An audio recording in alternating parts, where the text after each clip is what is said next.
am I looking for?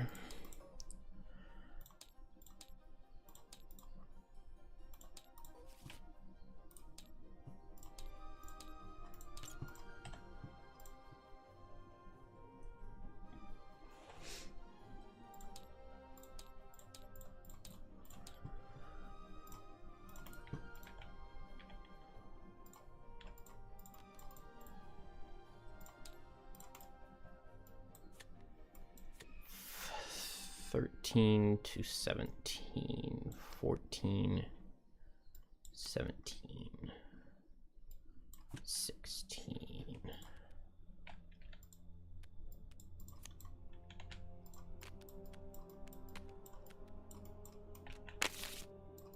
Yeah, that works. All right. It has been a very long time since I have even turned on Tabletop Simulator. I haven't opened it since June 16th, which was exactly a month ago. So whoops on that. With that in mind, we're just going to go through and play the hardest level in the game. Or one of them.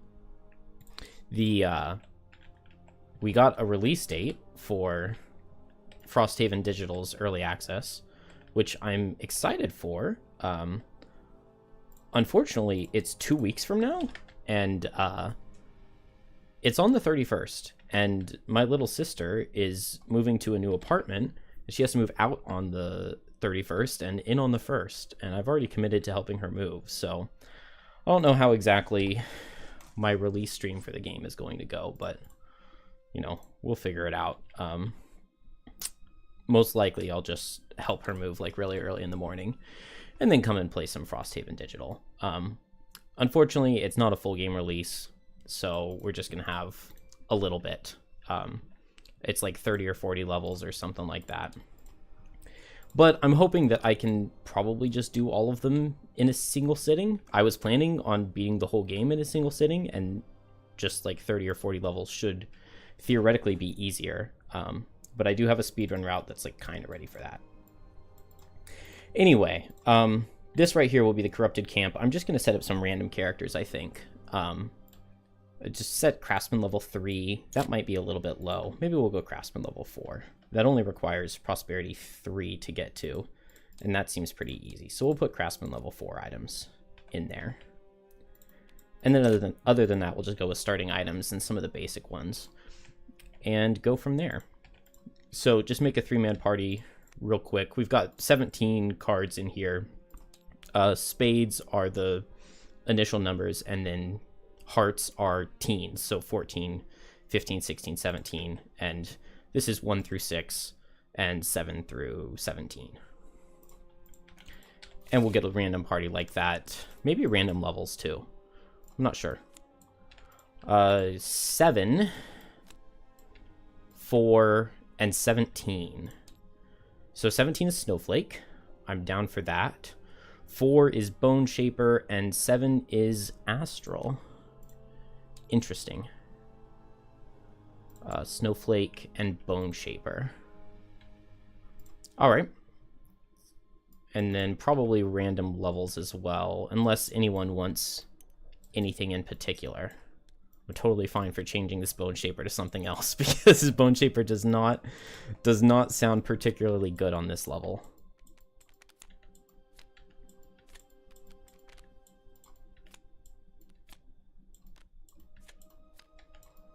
There we go. Just trying to get the numbers 1 through 9 to get random levels. I think that sounds more fun than just like putting everybody at level 5 or something like that.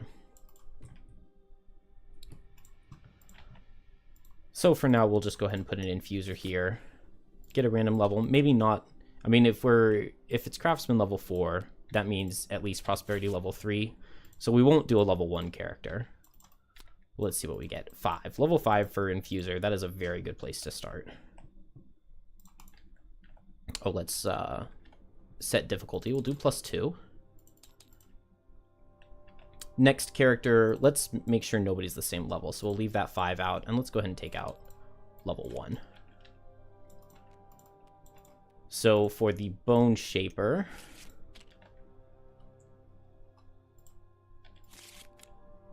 level 2. That's kind of disappointing, but it's okay. I've never played this Raging Corpse summon before, so maybe I'll give that a try. Although that is, I can't imagine Boneshaper being able to do anything in this level. Snowflake, though, is really, really good. What level Snowflake do we get? 6. Oh, baby. Alright, that's probably going to be my big carry. Although Infuser I could definitely see being really good. Pushing and pulling is quite good in this level. I think we'll go ahead and just take a look at the level real quick. Just for anybody who isn't familiar and so that I myself can refresh on it. Let me make sure I have the levels set on everybody so it gets the right monster difficulty. It will be monster level, that's not what I wanted. Monster level 5. That sounds quite difficult.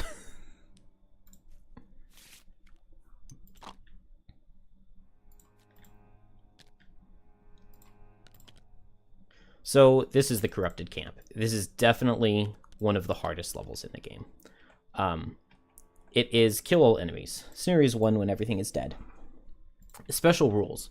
All Algox guards and scouts are allies to you and enemies to all other monster types. Whenever a guard or scout dies, I'm going to turn this background music up a little bit. Whenever a guard or scout dies, place their standee with no base in the hex they occupied. So you would leave their blue standee in the hex where they died.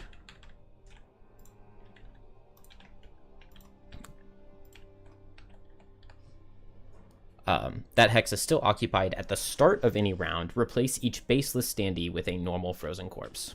So as soon as your allies die at the beginning of the next round, they turn into frozen corpses, which is absolutely brutal. That is what makes this level insanely difficult. Because we have 1, 2, 3, 4, 5, 6, 7 allies in this first room. And so, assuming all of them will die, because in my experience, that's what happens most of the time. If all of them die, that is 7 extra frozen corpses to deal with, taking us up to, 13 frozen corpses in the first room. And these black imps love to add curses into the deck, especially for the ally deck, which really, really sucks when these 4 black imps get their multi-target curse card, and they just put 8 curses in the ally deck, and then the allies are useless for the rest of the scenario. All they do is run up and hit the retaliate and get absolutely punished. So this is a very, very, very brutal level. And that is just the first half of the rules. It actually gets worse in the second half. Place 2 damage tokens on door 1, 5 on door 2, 8 on door 3, and 11 on door 4. At the end of each round, remove a damage token from every unopened door. If any door has its last damage token removed, the scenario is lost. So you have to open this door before the end of round 2, round 5, 8, and 11. Which is just insanely difficult, especially in lower player count parties. Much easier in 4-player. I think I've never really played the scenario in 4-player, but in 2 and 3-player, it's just brutal, absolutely brutal.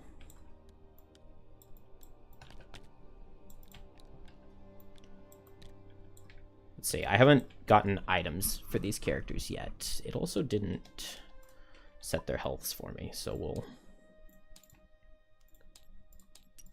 reset them real quick, and we need to pick cards, so it's actually going to be a little bit before we get started, but that's what we're looking at with the level. Then each of these side rooms, all of them have deep terrors in them, and then there are 6, that's more than I remembered, 6 damage and poison traps, which those traps can be very useful. I think there's 1 in here, 2 in here, and 3 in this room, and none in this room.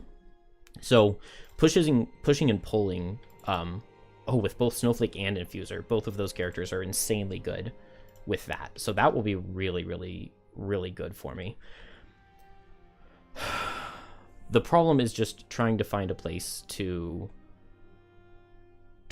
way to open these doors, because opening this before the end of round 2 is very doable, given that these are the starting hexes, and the end of round 5 is doable. But if I'm trying to kill all of these guys and clear out this room and clear out this room and get here before the end of round 8, that's just not really feasible. And also, if you do that, you run into the big issue of all of these allies dying, which then just snowballs the number of frozen corpses. So I really want to get someone over here to hopefully help clean this out. That's probably going to be Snowflake, just because Snowflake has some really good AoEs with like Blinding Vortex and White Winds. It has some really good stuff there. So that's probably going to be the play. And we'll just have to... This shield one really is frustrating, though. We'll figure something out, though. We'll figure out a way to make this work. So let's look at Infuser first, I guess. We're leveling up all the way to 5. So level 2, I've played both of these cards. I don't know how to feel about Remote Impact. A 3-target attack for 3 sounds pretty good. Let's try it. I think the last Infuser I played went Veil of Protection, so let's try Remote Impact. Reinforced Riposte, I have not ever played. The top I'm not a huge fan of, I don't think. This bottom does seem quite good. Wounding is really good in this scenario because once we deal with Black Imps, there is no healing. I always go Guide the Flow, and I get a lot of use out of this card. I think it's very good. So we'll try the other one, Reinforced Riposte. Level 4, I do like both of these cards, and I have used both of these cards. So Coalescing Darkness, after an adjacent enemy attacks you, they are cursed, and when you do this infusion, disarm something. Insanely good, and it gives us a really nice push on the, or pull on the bottom, although the pull might not be as good without Guide the Flow. So maybe if I'm going without this card, then maybe I can skip Coalescing Darkness, because this pull can be very, very useful for the traps here. We'll go Desperate Throw. I like Desperate Throw. You basically always want to use it at the end of a rest cycle since you're going to disarm yourself. But this is a melee attack, even though you're doing it at range, essentially, which is nice. The fact that it's a melee attack works really well with Caress of the Night, because you get to add wound to it. So, yeah, Infuser is going to be really good in this scenario, I think. I'm happy with all of this. This Remote Impact is also a melee attack. Oh, yeah, Infuser is going to be really good here. And we get to be level 5, so let's take Gemstone Resonance as well. Or Obsidian Spear. Maybe I'll think about it for a split second. Because what infusions am I going to be playing? I'm definitely playing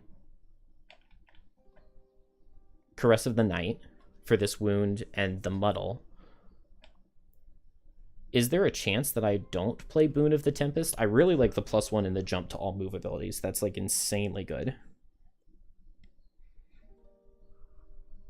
So I probably will play both of those infusions, but I don't know if I'm going to go for anything else because I didn't take the level 2 or the level 4 infusions. So I might not get any more infusions, so maybe I don't need Gemstone Resonance as much. Let's take Obsidian Spear. I've messed around with this card a little bit. I think it's pretty good. I really like this bottom. If you can get both of those elements up, this bottom is very, very nice.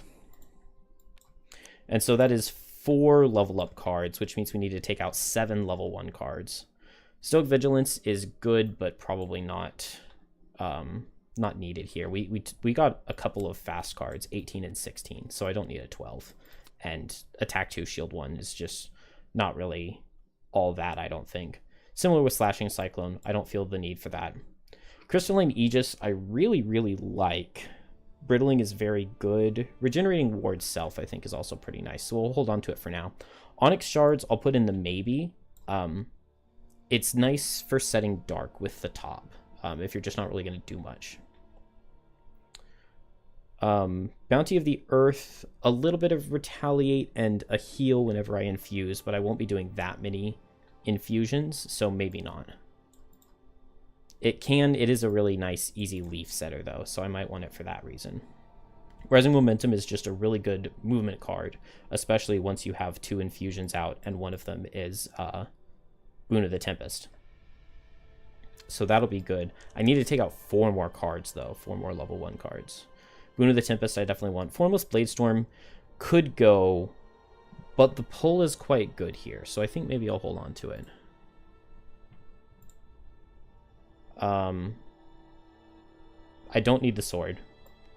I've never really messed around with the sword, and I don't see myself starting on this level. Unstoppable Impulse. I do like this. The push is very potentially good. We'll put it in the maybe pile. Onyx Shards is probably going in the no pile. Although I do need ways to set my elements. Emerald Edge I really like. Maybe I keep it for setting the leaf. Battle Prowess. Grant one of your summons or self attack 3. We can drop that. We definitely don't need the bottom. 1, 2, 3, 4, 5, 6. We need to drop 1 more level 1 card. I definitely want Caress of the Night. So it's Emerald Edge, Torrential Cleave, or Unstoppable Impulse. We have a pull here. These are both pushes. I think I'll drop Torrential Cleave and keep Unstoppable Impulse.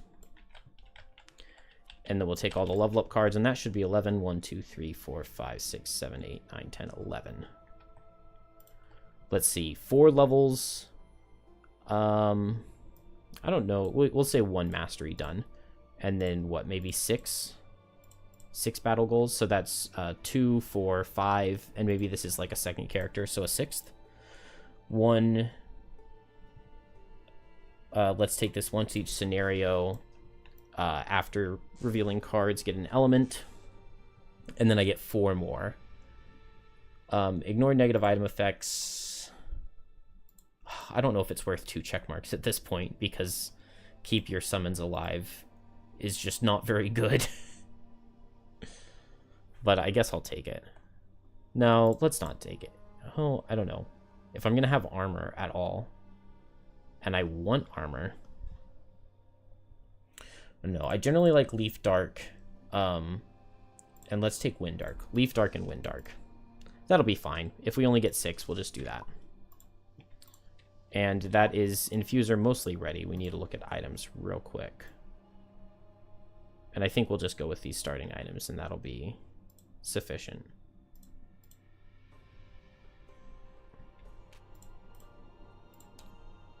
No, item shop. Let's see. I did not take negative item effects, so I can't do the heavy chain armor. I probably just want leather armor in that case. That's fine, because it won't add a -1. We'll go Circlet of Elements, because that's generally good. Maybe a heavy sword and a heater shield. A little bit of defense. And we don't have to add a -1 for it. That's fine with me. I don't want to take too long in trying to figure things out. I really like the Duelist shoes, I think they're called. But the dancing slippers, I guess, can be an alternative. I don't see anything else being super necessary. And is that it for items? Yeah, we've got 5. And then we'll get 3 potions. I think I'll just do level 1 potions. What would I want? Stamina potion, maybe, is pretty good. Let's take a frenzy potion, which is this. Health potion. We'll take health potion on Boneshaper too. And then frenzy potion, health potion. Oh, mana potion.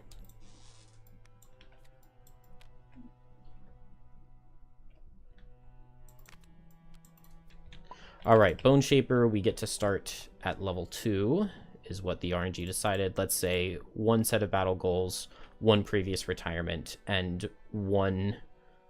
Both of these are pretty difficult.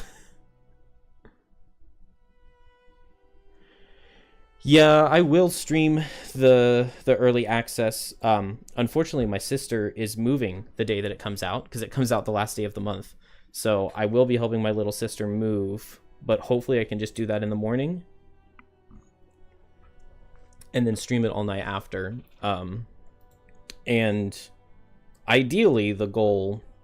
I don't know if I'm going to do it on +1 difficulty and just try to get as much of it done in a single sitting as I can. Or just play it all at +3 difficulty and try to do like 5 or 6 levels in the first night. But it's going to be one of those two, something like that.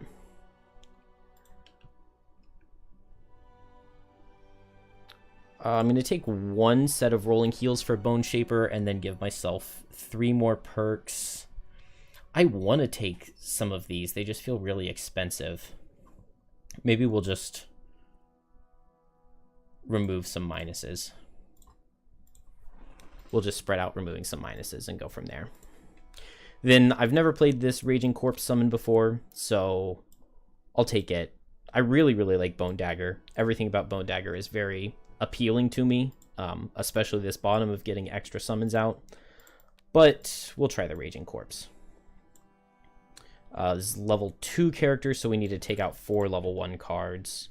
There are a couple easy ones to remove. I don't think I'm going to need Dark Tidings here. I don't think I'm ever going to get enough summons to do the top, although maybe I should try. Normally I take out Transfer of Essence, but it might actually be good. See, I'm very not creative when it comes to strategies for the classes. I generally mostly just always do the same thing every time. I try to branch out, and then whenever I do branch out, it never works. Let's see. There's some Retaliate in this level between Frozen Corpses and Deep Terrors, so I think that Decaying Will is going to be pretty good. We need to take out 2 more cards. Exploding Corpse I think I like, especially if Snowflake's going to like explode everything over on the right. Exploding Corpse sounds pretty good. Maybe I do drop Transfer of Essence, but I want to try to play into this Raging Corpse. I just don't know if that's going to be strong enough. I don't know. I'm not a good Boneshaper player. We'll drop the Wraith. And then maybe this Eternal Torment. Mission 39, it's going to be very late through the storyline, pretty much no matter what. It's only in the light blue path, which you get if you save the Snowflake and kill the Fist. And after scenario 29, War of the Spire A, you have to wait like 5 weeks in the calendar. So it's going to be very, very late. You're like calendar gated here a little bit, I think, and then at 18, and then you have to have the sled for 10. So no matter what, if you're like rushing to play Corrupted Camp, you could get there in like 12 to 15 scenarios, but I don't think you could get there any faster than that. So you're going to have a few retirements before you get there. And it's very, very difficult. This is really a level that you want like upgraded, you want the 3-year potions for. Was I done here? I finished cards. Need to grab items, but we'll just grab very simple summoner items. So the Warden's Robes are good. Boots of Speed are really good. The Protective Scepter is really good. Horn of Command is in the 70s? Can I just look here? Okay. It's a blueprint that you get in scenario 4, so you would definitely have it at this point. And then that's no helmet. Amulet of Life could be good. I've never tried this Inspiring Helmet. I don't know if it's really all that good. I kind of like the Simple Charm. Maybe we'll just do Simple Charm.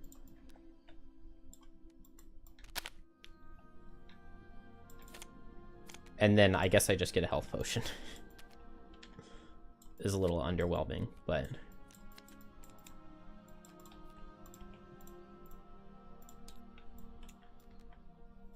all right, that's Boneshaper done and ready to go. Do that so it sets the perks. I don't think I did that over here. And last and not least, we get the Snowflake. Snowflake gets to start at level 6, so that's 5, 6, 7, we'll say 1 retirement, so 8, and then 9 for a mastery. Unfortunately, Snowflake doesn't have...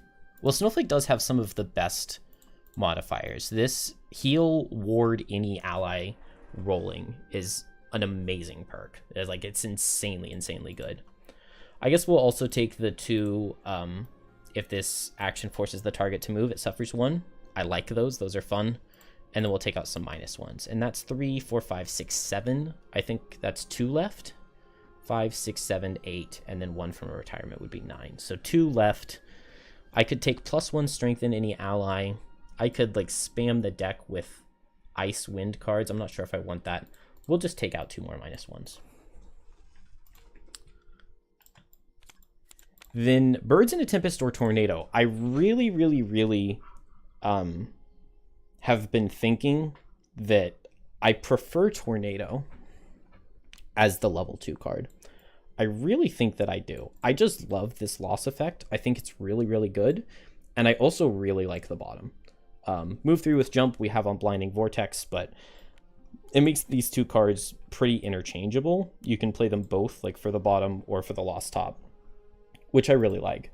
Birds in a Tempest is good, but I've found there are so many scenarios where this effect is just not needed, and it's an 18 speed move 3. I do also like the 2 owls, especially if you just need to like hit a stationary, hit an objective. Then summoning the 2 owls can be really nice for damage. But I'm going to go Tornado. I think in general I like Tornado a bit more. Then Cold Snap and Polar Vortex. I absolutely love both of these cards. I absolutely love the Snowflake. It's insane. Maybe for this case, we'll take Polar Vortex. Although generally, I think Cold Snap is the better card. I think if you're taking Polar Vortex, you take it at level 4.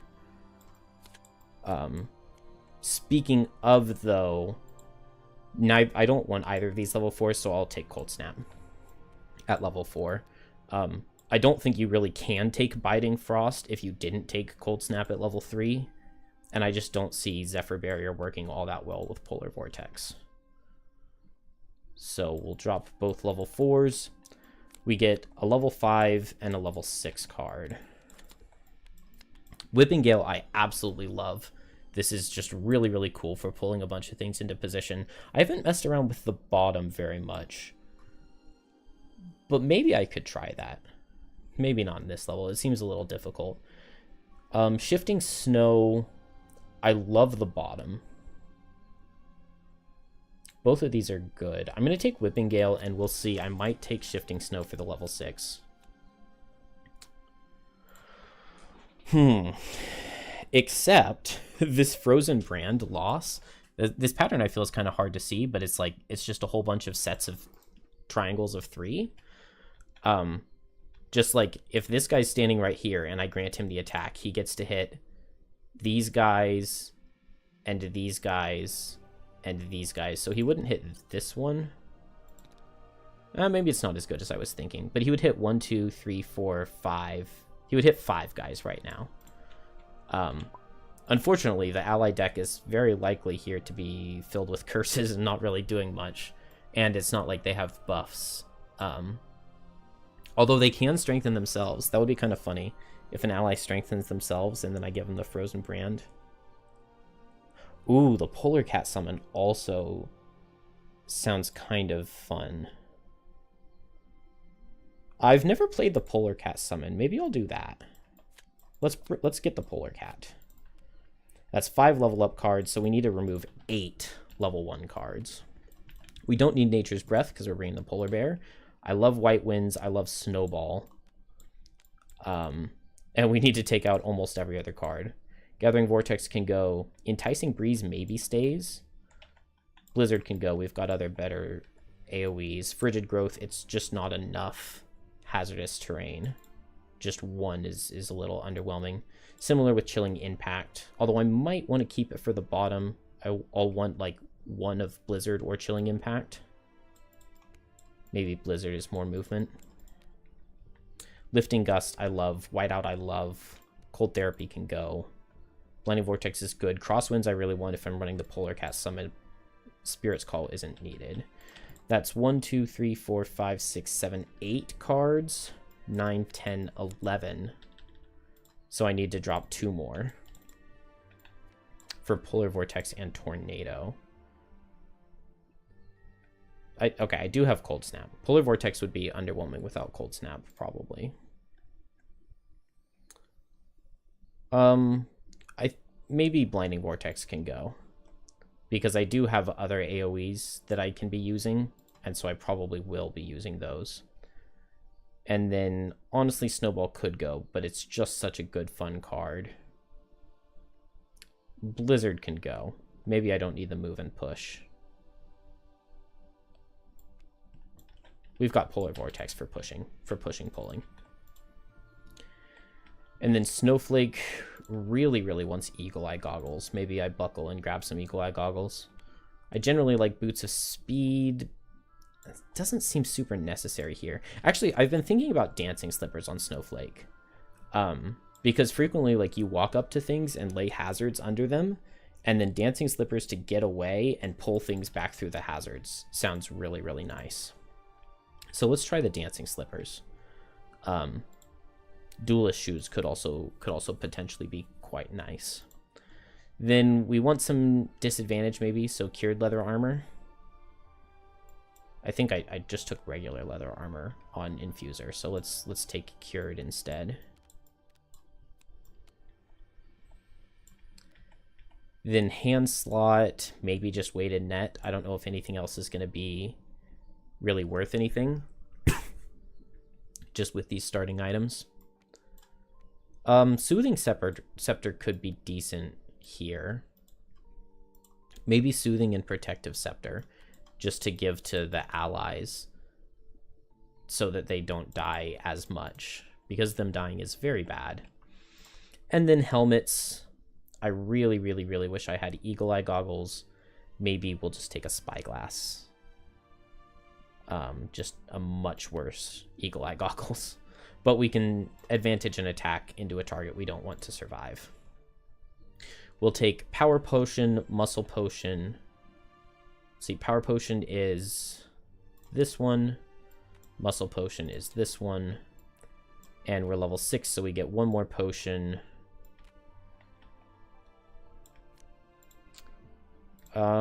Could be Frenzy, could be defensive. Maybe we'll go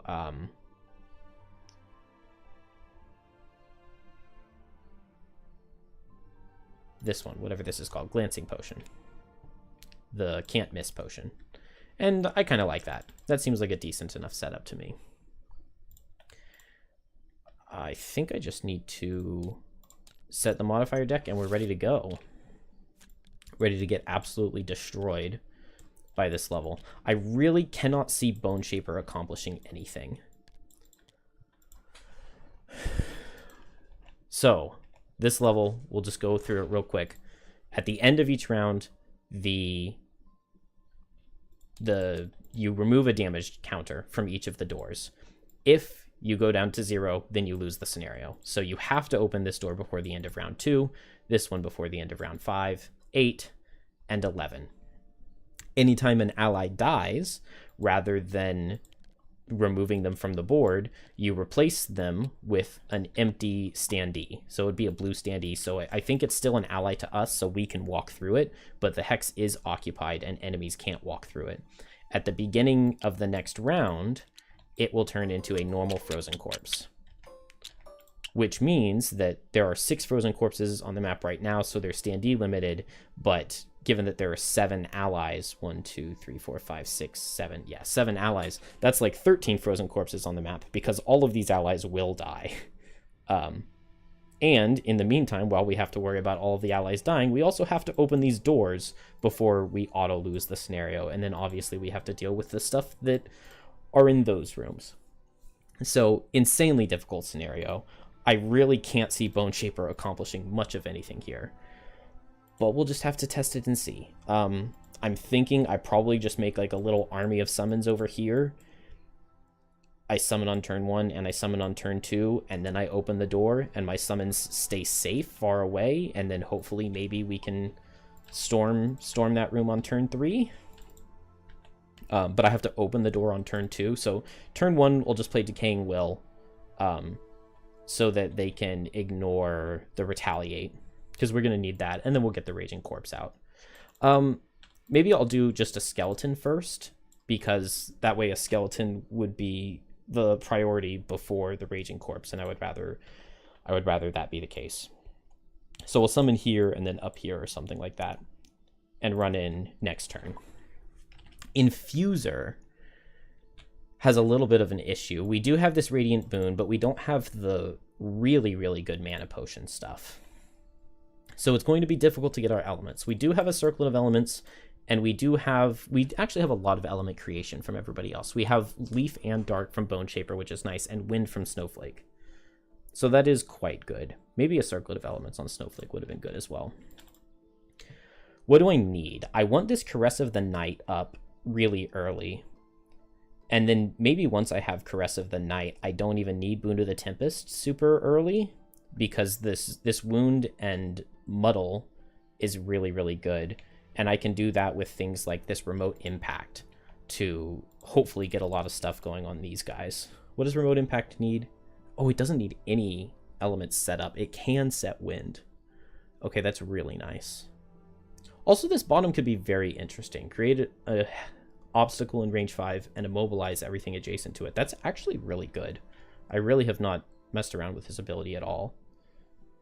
But like walling this off would be kind of interesting, potentially. Walling this off and making hazards over here and just making everything walk through a whole bunch of Snowflake hazards. That sounds OP. Man, that actually sounds better than what I was thinking. If I'm doing that, then I would want to bring Onyx Shards. Because I can make 4 hexes at the same time.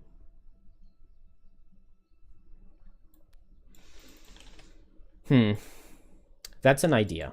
Make 4, 1, 2, 3, 4, and then anything that's over here would have to walk through this in order to win.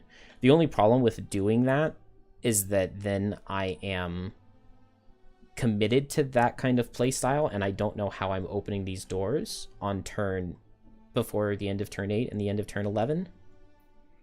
And also the Black Imps could be really annoying, and it's going to flood their deck with curses.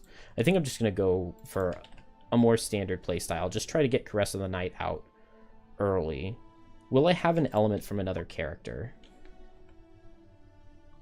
Not here unless I do the Unearthed Horror, and that's a good enough reason for me. And then I need Dark here, which I'm not going to get unless I just Radiant Boon. But I'm fine with doing that, I think. And then just something for my bottom. I probably just want to move up and get into position. Maybe like Rising Momentum. Move forward and get into position a little bit. Or I could Crystalline Aegis myself to get the ward going. I'm not sure. Snowflake, I just want a lot of movement and to get to the other side. If I go after Infuser, I could grant movement to it with Crosswinds. Tell Infuser to run in and attack and get the wound and the muddle on something. That sounds kind of nice. I like this Polar Cat. Well, I've never tried it before, but I want to try this Polar Cat. Just not super early. Maybe I just start with Whipping Gale, just to pull a bunch of attack modifiers while I'm moving, maybe with Tornado. I think that sounds good enough. We'll give this a go. Frozen Corpse is not attacking is very good.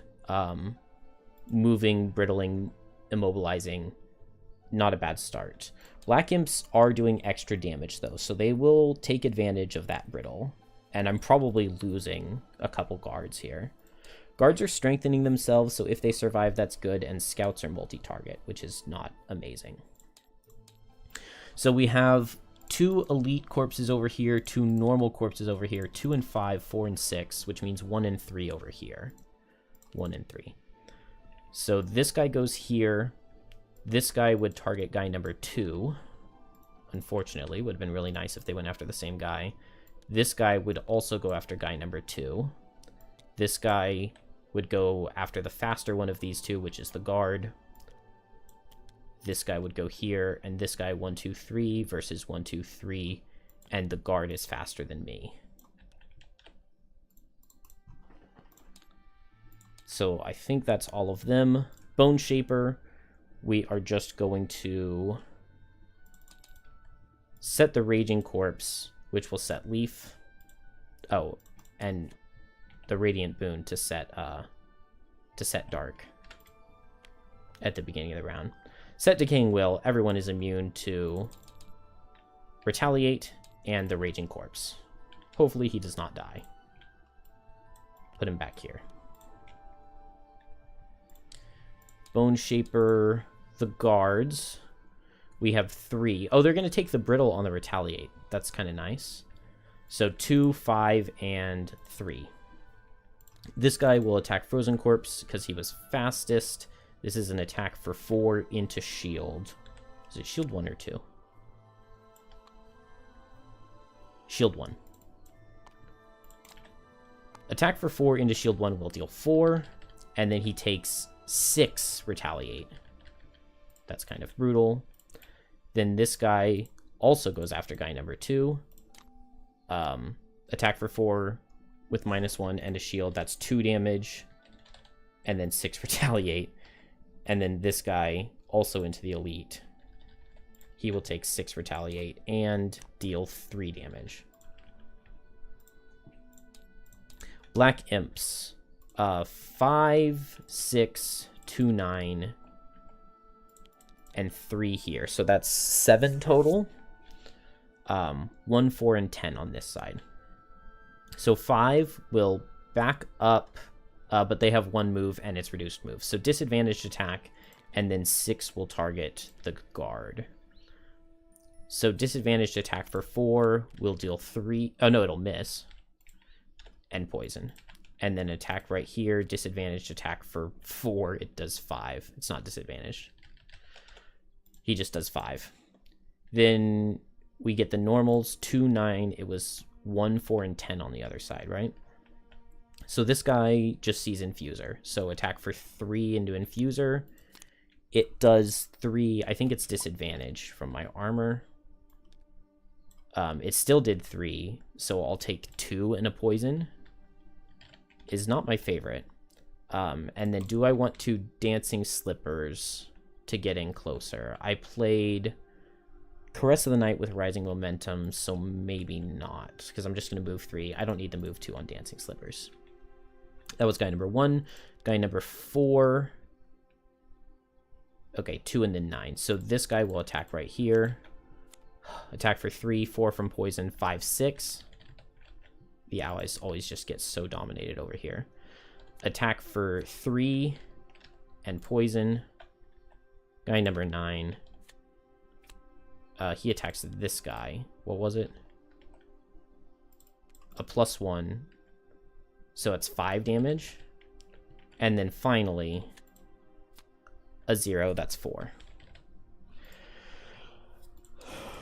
That does not feel like a good start. Snowflake has move 3, set wind. Oh, I guess I didn't need the leaf, did I? And then attack 3 targets and set wind. So 1, 2, 3. And then here I am ranged 4 with Whipping Gale. Pull. Okay, so attack 1, target 3, pull 2. Right now, these guys are in a remote impact setup. But if I pull them each 1 closer, they're all in range 4 of me. If I pull them 1 closer, then Infuser goes here and is already set up for the remote impact next turn. So I think I'll do that. Attack 1, attack 1, attack 1. Okay, it does force a move, and I get an ally heal. So that's 2 damage. And I heal any ally. We'll go for Infuser. Then this guy, attack for 1, it does 3. And then basically attack for 0 because of the shield, it does 0. Snowflake is done.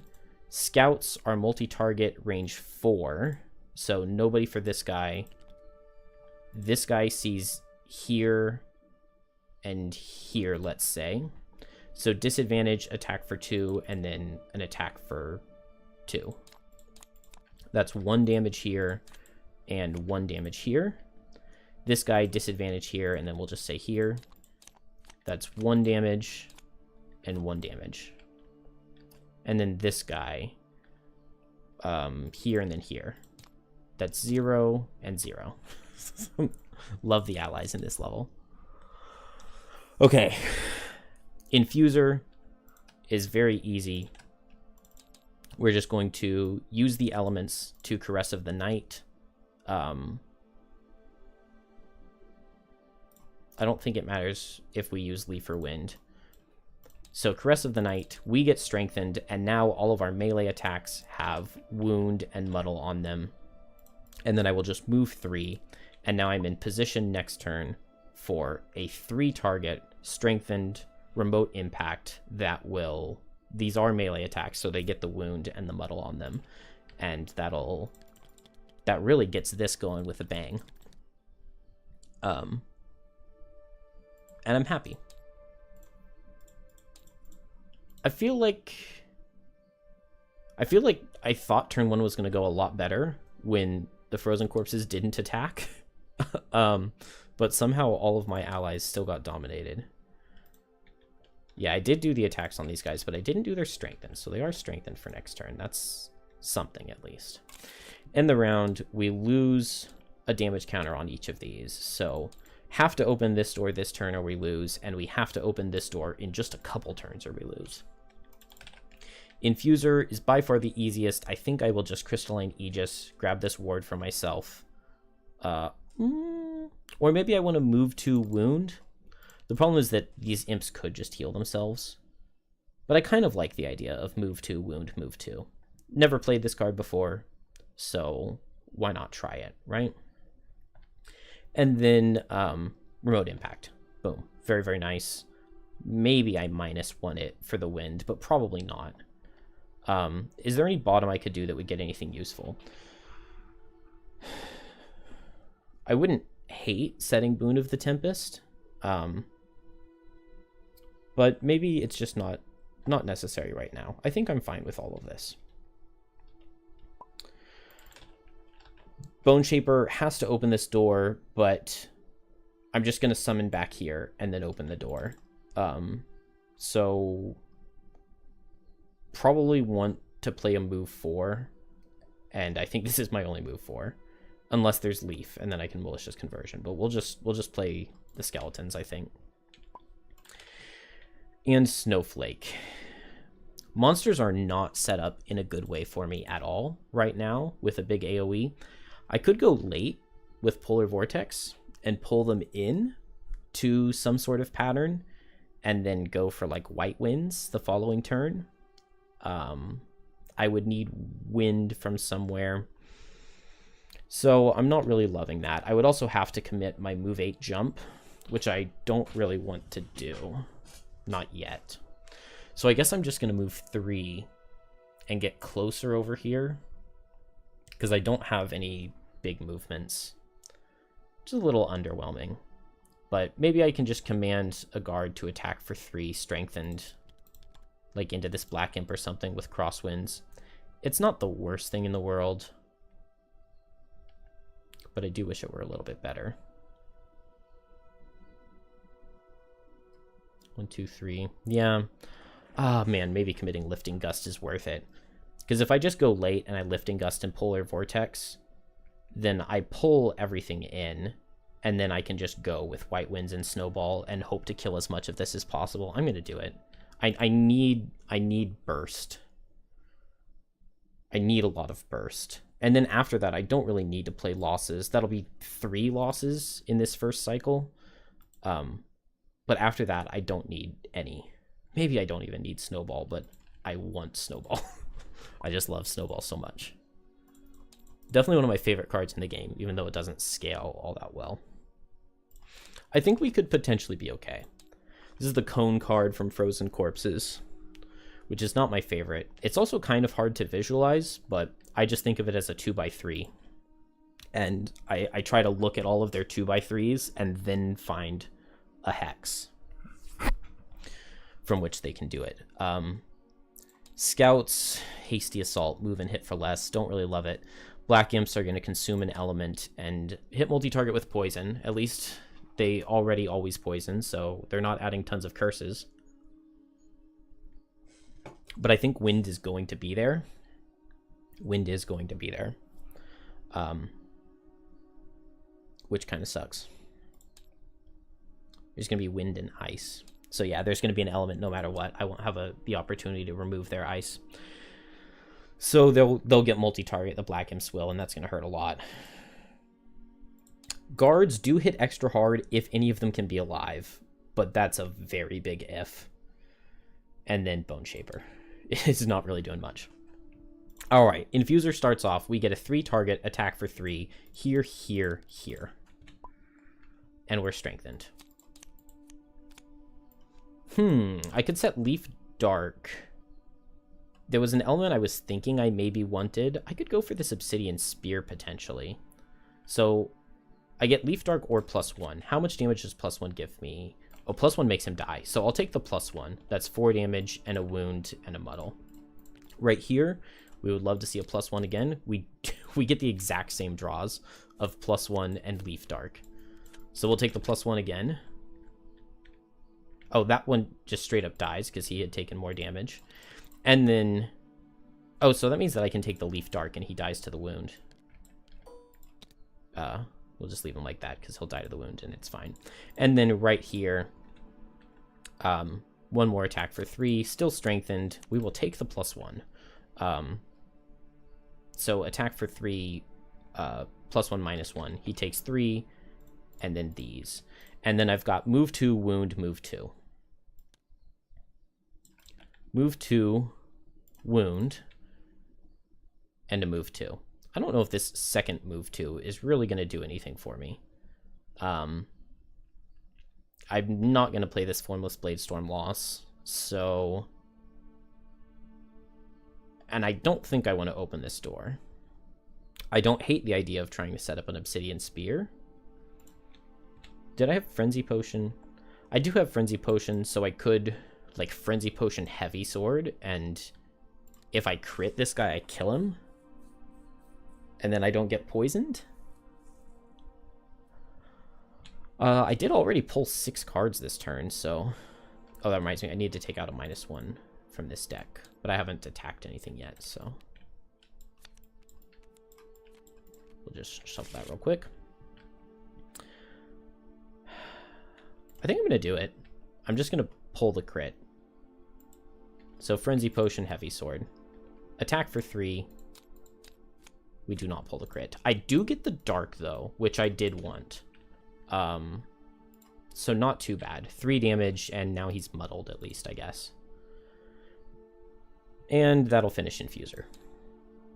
Now I have Leaf Dark, so I can go for either Emerald Edge. Attack 5 is definitely not bad. Or I can do this Obsidian Spear bottom. Attack 4, stun at range.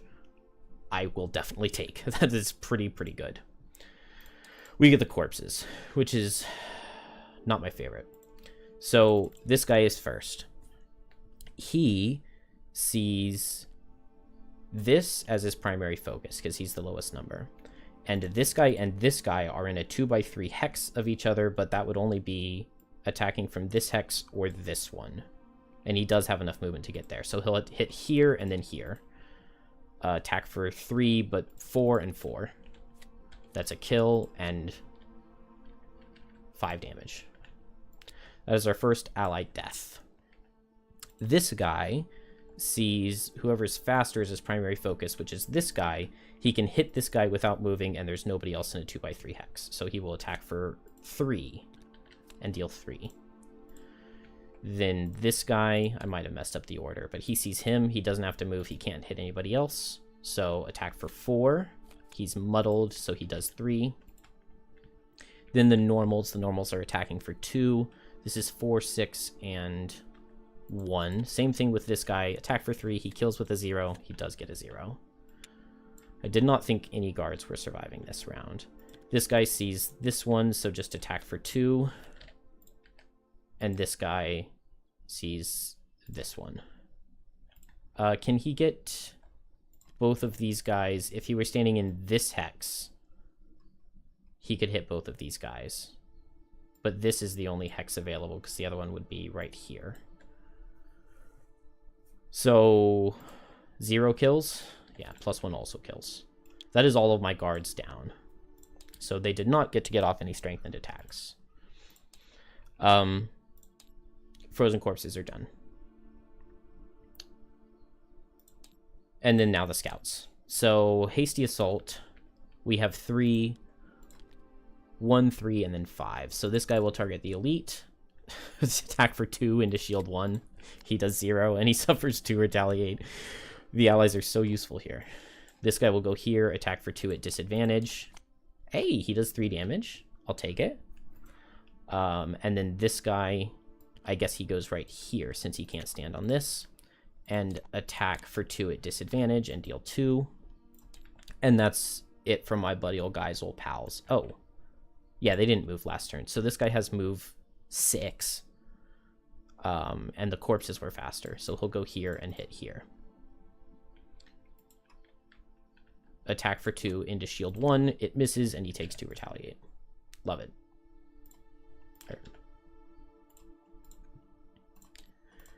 Now the black imps. They'll go ahead and eat the ice. Yeah, they'll eat the ice and get multi-target. Luckily, these 2 will die.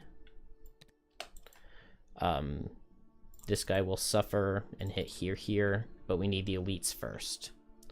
They do have movement, so this guy will step and hit here. This guy first. He will step and hit here. So attack for 2. It does 1 and poisons, and 4 and poisons.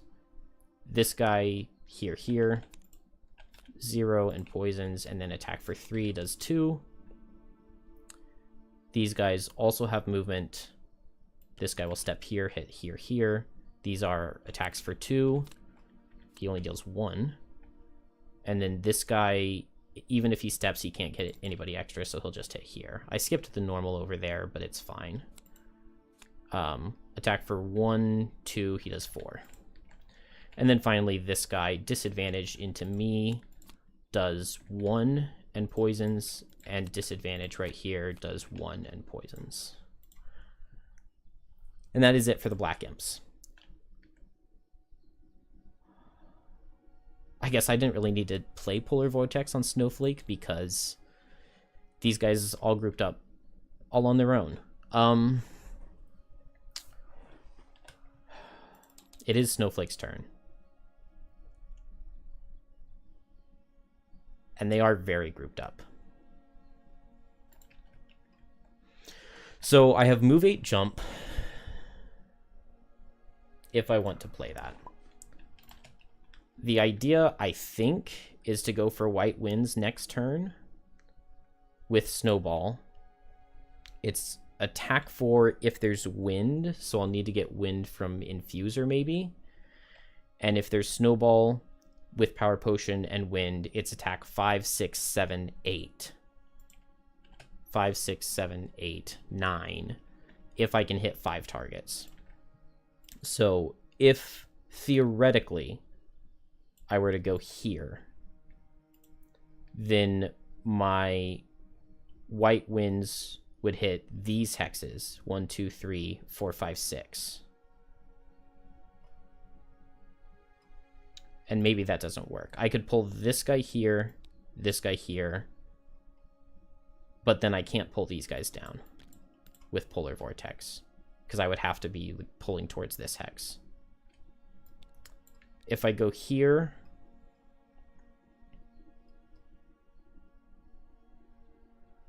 man, it just really doesn't work. If I go here, I could pull in, pull in, pull in. And then I get a 4 target white winds. But it's definitely not nearly as good as I want it to be. And it's also just really disappointing to play the move 8 jump and get such little movement out of it. but I really need to start doing something because all the allies are dying. It's a very tough call. Part of me really wants to just move 2. What if I just move 2 and I Polar Vortex this hex? And then maybe I don't go for White Winds on this upcoming turn. I dropped too many of my good AoE cards. I do still have Tornado. I just don't have any way to recover it. I think maybe I'm just going to move 2. And I'll go ahead and Polar Vortex. I'll target this hex, a hex within range 3. Pull 2, target all enemies within range 3 of the designated hex. Pull towards the designated hex. So this guy's in range 3. This way I can still get some White Winds stuff, and maybe I just move up and I White Winds, and it'll be a baby White Winds. But that's not super exciting. Maybe I move up and I Cold Snap. I don't know. We'll do that for now. We'll do that for now and figure out more later. Guards are dead, but we're going to get one because we have to open this door. So this Raging Corpse, he moves towards these guys. Let's have him go towards this guy, right? 1, 2, 3, 4, 5. 1, 2, 3, 4, 5, 6. Yeah, towards this guy. And then Boneshaper has a move 4 and a summon. So we'll just get a skeleton up here, I think. This is the second summon to go, and then a move 4. So 1, 2, there is 1 damage token on this door. And so I believe the formula is level, which is 5, plus 1, which is 6, times 2. That's 12 health on this guy. Yeah, Boneshaper is not accomplishing anything here.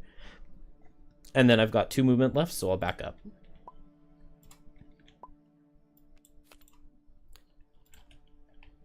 What's the health? 7 and 11 with Retaliate 3, Attack 5, Attack 4. That's crazy. The Deep Terrors are at 84, so the Algox Guard gets to go first. He will step here and attack for 5. And deal 6. So that's the first piece of good news. Then he takes 3, and then now he's just dead. The Elite attacks him for 4, does 3, and then attacks him at disadvantage for 5, and does 4, and wounds. And then this guy attacks him for 3 and kills. So he did not live very long, but we opened this door before the damage counter fell off. And so the scenario isn't lost yet. It just feels lost. I don't know. Infuser is really, really good against these things because I can just hit them once at range and wound them and then just ignore them. So I think I want to make sure that my summons run up this way, which they both should be because it's just 3 movement to get up there. Yeah, I just ignore this down here, I think. I completely ignore it. I'll send Infuser down there later. Standing right here and Remote Impact gets both of these guys in a single hit. And that's actually really good. That's actually really good. If I can just find a way to get through this, maybe I do just plug up with hazards. And then maybe I just start push-pulling through the hazards. Rather than going for a nice big fancy loss. I don't know. So far, Infuser is doing the best, I think. Although Snowflake did help Infuser set up. Speaking of, Infuser is no longer strengthened, but does have Leaf Dark, so I think go Obsidian Spear. I could go ahead and disarm myself with the Desperate Throw, just to get a wound ticking down on this guy. I don't hate that idea. Hit him, get a wound going on him, and Obsidian Spear maybe stun this guy so that he doesn't hurt my buddy too much. I haven't killed any... No, there are still 6 frozen corpses on the map, so none of these turn into them yet. But that's just a yet. I am next to this guy already, so if I could get a Boon of the Tempest up, that would be pretty decent. Can I set elements for that? I need wind and anything else. And I could set wind with the bottom of Formless Blade Storm. That works for me.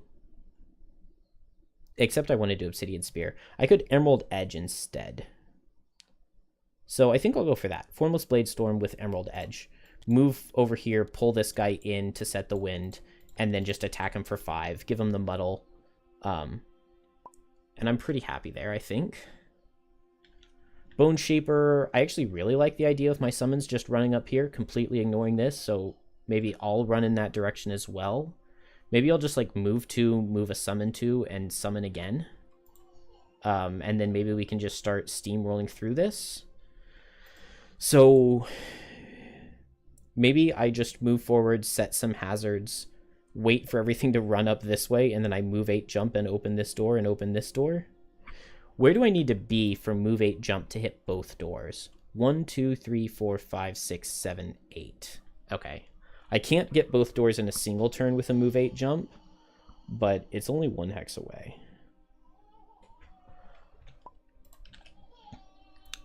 The baby has woken up, but I'm sure she'll fall back to sleep soon. What else could I do? I'm a little bit set up for a White Winds. If I move 3... White Windsing and knocking out the Black Imps is actually really appealing. I would love to get these Black Imps gone, because that's the poison, that's the threat of the curses. But it doesn't feel like I mean, they're definitely not in a White Winds right now.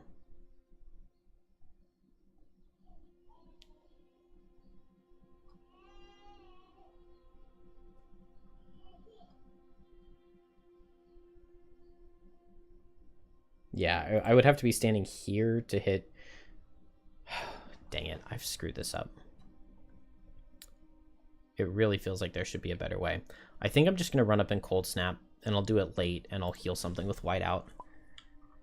And I've let the Snowflake down. Alright, Boneshaper's first. Frozen Corpses are not attacking again, which is really huge. Black Imps are healing, which is very, very nice. And Deep Terrors are straight line. There's nothing close to these guys, so I don't need to worry about that. Straight line is actually a really good card and makes me kind of want to open this door. Because if I can dodge attacks, like if I know the Deep Terrors aren't hurting this turn, why not? No matter what, it's Boneshaper first, so let's just start with that. This guy moves 2 towards him, this guy moves 2 towards him, and then Boneshaper has move 2, move a summon 2, make a summon. So move 2 will make a summon. I should have moved a different guy first, but it's not that big of a deal. I'll move this guy towards the elite, because I don't care about him dying. And then let's put the other skeleton down here. And yes, no one is in a straight line. 1, 2, 3, 4, 5, 6. It's definitely not 7 hexes long. I think it's 5 hexes. 1, 2, 3, 4, 5. It is 5 hexes. So that is not bad. And that's Boneshaper. Boneshaper is actually set up to like start playing the scenario soon.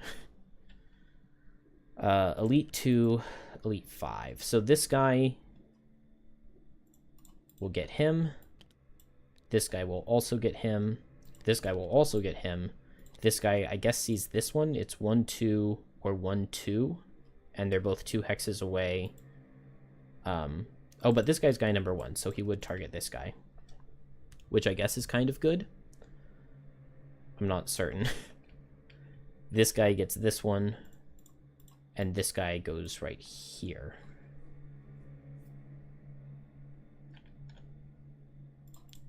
And that's the Frozen Corpses. Now, Infuser, I think I will go ahead and open the door. Infuser's the first. Oops. First class. So I have move 2, pull 1, range 2, set wind. So move 2, open the door. There's a 3 on here. So 3 plus 5 is 8 times 2 is 16. So 16 health on this guy. Oh, dang. I didn't realize or think about this. I can pull this guy in, and if I do, he dies. He just straight dies. Oh, Obsidian Spear top is also insane on these guys. If I can just play a move 4 next turn, I can Obsidian Spear top both of them. Maybe Boon of the Tempest bottom. Move 4 and Obsidian Spear those guys. That's really good. And then I just Desperate Throw this thing. Okay, Infuser sweeps this room. So I'll pull this guy in, set Wind with the bottom of Formless Blade Storm, and then eat both of these, get an attack for 5, and ward myself. Attack for 5, wound, muddle, all the jazz. Do I have anything good here? Not really. I don't need Element Potion. Ooh, attack for 5 crits. So that's 9. Wound, muddle. Very, very nice. Very nice. I love Emerald Edge. Really good card. Really good card. What is the Scout card? Useless. Okay. But there's nobody in a straight line. The only person in a straight line is me. But that's fine. Black Imps are moving and healing. So I guess this guy moves here. He suffered 5. This guy's suffered 9. So he heals here. Which is a little annoying, but not the end of the world. What are these guys doing? This guy's already next to somebody. This guy goes here. This guy goes here. And then this guy, this hex is occupied, so he sees this one. And he moves here. This guy heals himself. This guy heals himself. And then both of these guys heal this guy. Or no, one heals this guy, one heals this guy. And basically all of them heal back up to full. The only Deep Terror that can attack is this one attacking me. So attack for 5, 6 because of my poison, but it misses. Beautiful. And then... oh, Scout's actually going to get some damage off. And then die, but get some damage off. But first we look at Snowflake, who I kind of failed in the setup here, but I guess I'll move forward for 3. 1, 2, 3 with Whiteout. Heal the poison off of this guy, and then Cold Snap. So make hazards here and here, and both of these guys suffer 2. And it's something. It's something. It's not what I was hoping to get off at all. Then, oh, this guy gets an attack too. So guy number 6, this guy doesn't. Guy number 5, guy number 1. This guy will target elite number 2. Attack for 5 with poison. That's 4. That's 3 damage with a poison. And then he dies to the retaliate. This guy... and this guy's number 6. So attack for 5 at disadvantage does 4. I'll take it with a poison. And then over here, just a regular attack for 5. 4, it does 3. And he takes 6. Retaliate. I feel like I might have messed up the retaliate earlier, but... nothing on this guy. And we are done. So this door got opened. This is the end of round 3. And yeah, this one is the end of round 8. So 3 plus 8. We haven't missed one.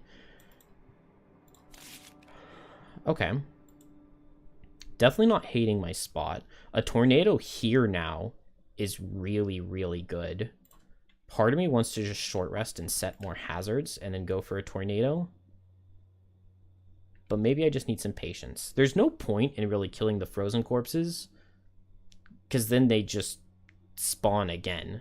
I guess if I kill the elites, that gets rid of the retaliate, but I'm not super concerned about that. I also don't have anything that's super amazing.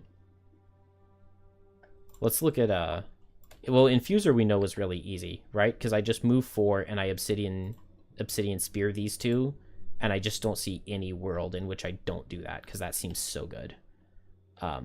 So we'll do that. We won't even lower the damage. We'll just hit both of them for 4.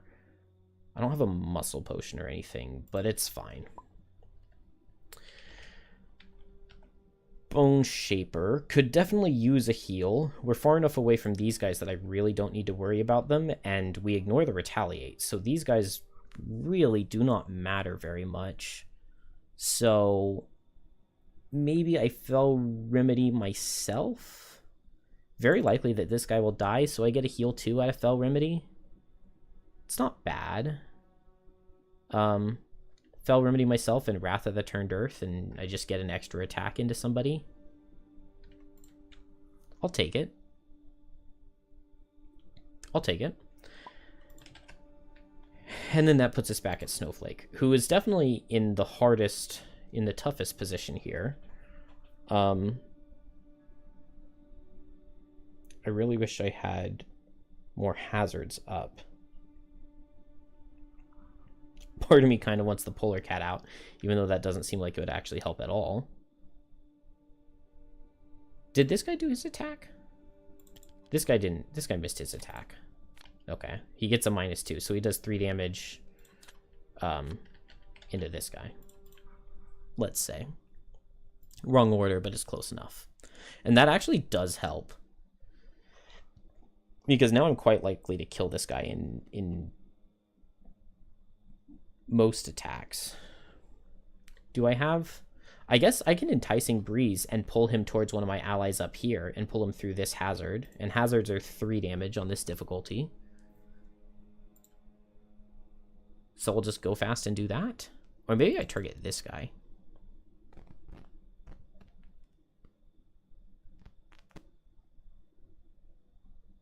I can Crosswinds and get some damage. And that's a turn. That is a turn. Alright, Infuser first, then Boneshaper, then Snowflake. Scouts are moving and looting, which you'd love to see. Black Imps, at least they're not cursing. Frozen Corpses, moving extra. I have a Circle of Elements. I could turn fire on to make them suffer, but it does mean that they move extra and potentially hurt, so maybe not. And Deep Terrors, this is a short range card. That could potentially hurt, so hopefully these guys are dead. I don't know. I'll move 4 on Infuser. Move 4 with Boon of the Tempest and Obsidian Spear. 2 target, attack 4, it's a melee hit. So we'll go close and then far. That's 3 damage and 4. Still, 7 damage is not bad. I just wanted more than that, but at least they're both... I'm going to take a lot of damage here. Now they'll both die eventually. And Infuser is done. Boneshaper. Boneshaper actually gets to do quite a bit here. So this guy, I'm going to Horn of Command him into the middle here. And tell him to attack this guy. So Horn of Command, this is just an attack for 3. And he's not an elite, so it's not disadvantage, and that kills. Then this guy goes here. Oh, maybe Horn of Command would have been better over here, because I could have told this guy to go here. And then this guy would have reached. But oh well. We get an attack for 2, and we ignore the retaliate. We do get to heal the Boneshaper, and we deal 2 damage. 1 heal on Boneshaper. And then now I can Wrath of the Turned Earth, command and attack 4 into this guy.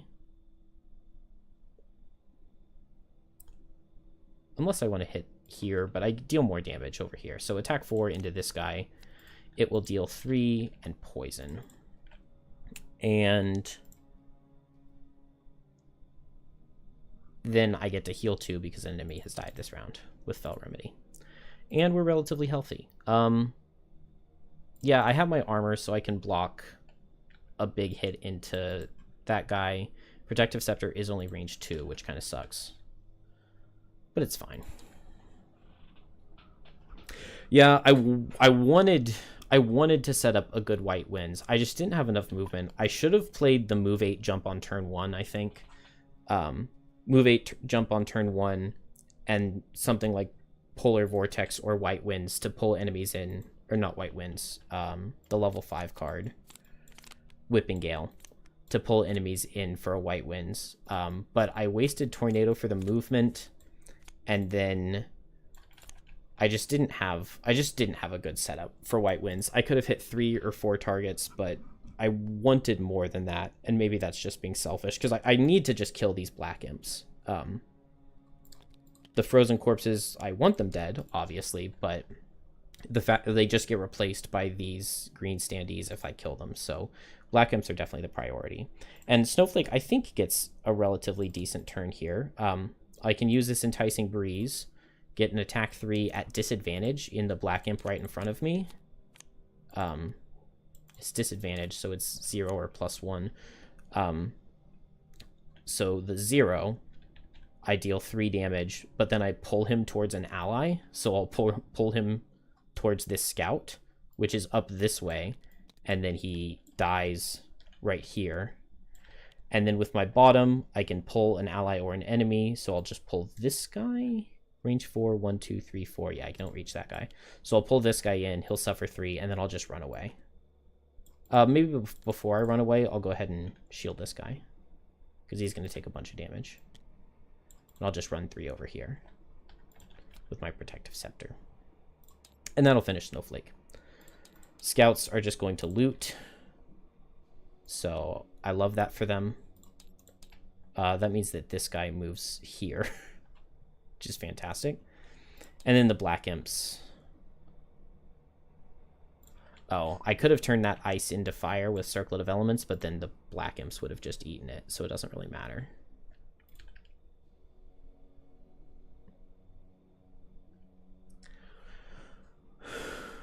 Ugh. Yeah, I really did not focus the Black Imps hard enough. It was a mistake. And like I was saying the whole time from the beginning, I wanted to send Snowflake over there, and I should have just committed the move 8 jump on turn 1. It would have been much better, and saved Tornado.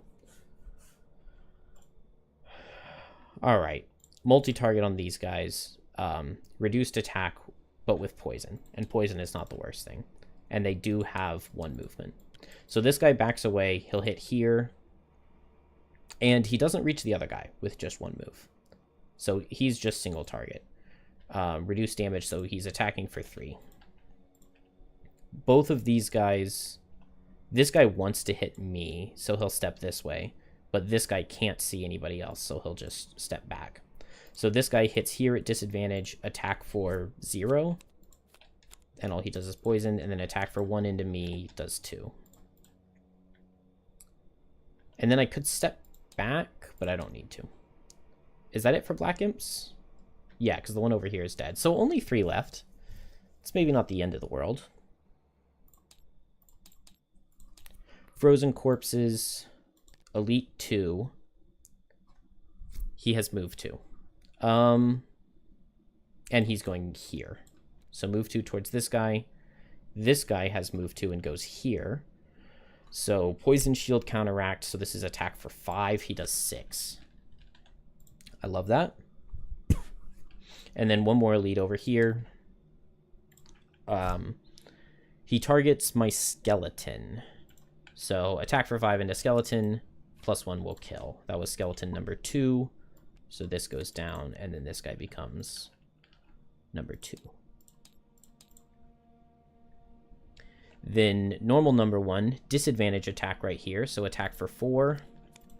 It does 5 at disadvantage. That's terrifying, but I do still have my Warden's Robes, which maybe it's worth using right there. I don't have my Fell Remedy to heal him up, but I do have Transfer of Essence, which is a heal 5. So yeah, I won't use that yet, and he's done. Then 4 and 6, this guy sees right here. Oh, normals only have move 1 though, so he just won't move. And then this guy sees 1, 2, 3, 4, 1, 2, 3, 4. But this guy's closer bird's eye, I think. And finally, one I'm really not looking forward to, we have over here. So this guy, 2 target attack for 4. So right here and then right here, he does 6. And then attack for 4, 5 into me because I'm poisoned. I take 2 because of the ward, and now I'm impaired. Then this guy, well, this guy attacks for 3 and does 2. And then this guy attacks for 2 at disadvantage and misses but disarms. And then attacks for 3 at disadvantage, does 3. And then 3 at disadvantage into me, minus 2, I take 2. That's a lot. That is a lot. Yeah, that's one of the reasons I haven't played this level before, is there are just so many monsters. Ideally, I would have had like a big AoE and killed a lot of stuff on Snowflake. But that did not happen. And we still have all of this to deal with. But I'm hoping that Infuser can just kind of tap things at range over here, give them a wound, and then run away. Do need to lower the counters, and it looks like I've missed one. No, I finished round 4. We haven't started round 5 yet. So 4 turns left until loss if I don't open this door. So I might need to commit the move 8 jump to opening this door and then just sprinting down here as quickly as possible. So Snowflake needs to start running that way. Oh, which is not good. If I were standing right here, I could White Winds and hit some stuff. It would hit 4 guys if I were standing right here.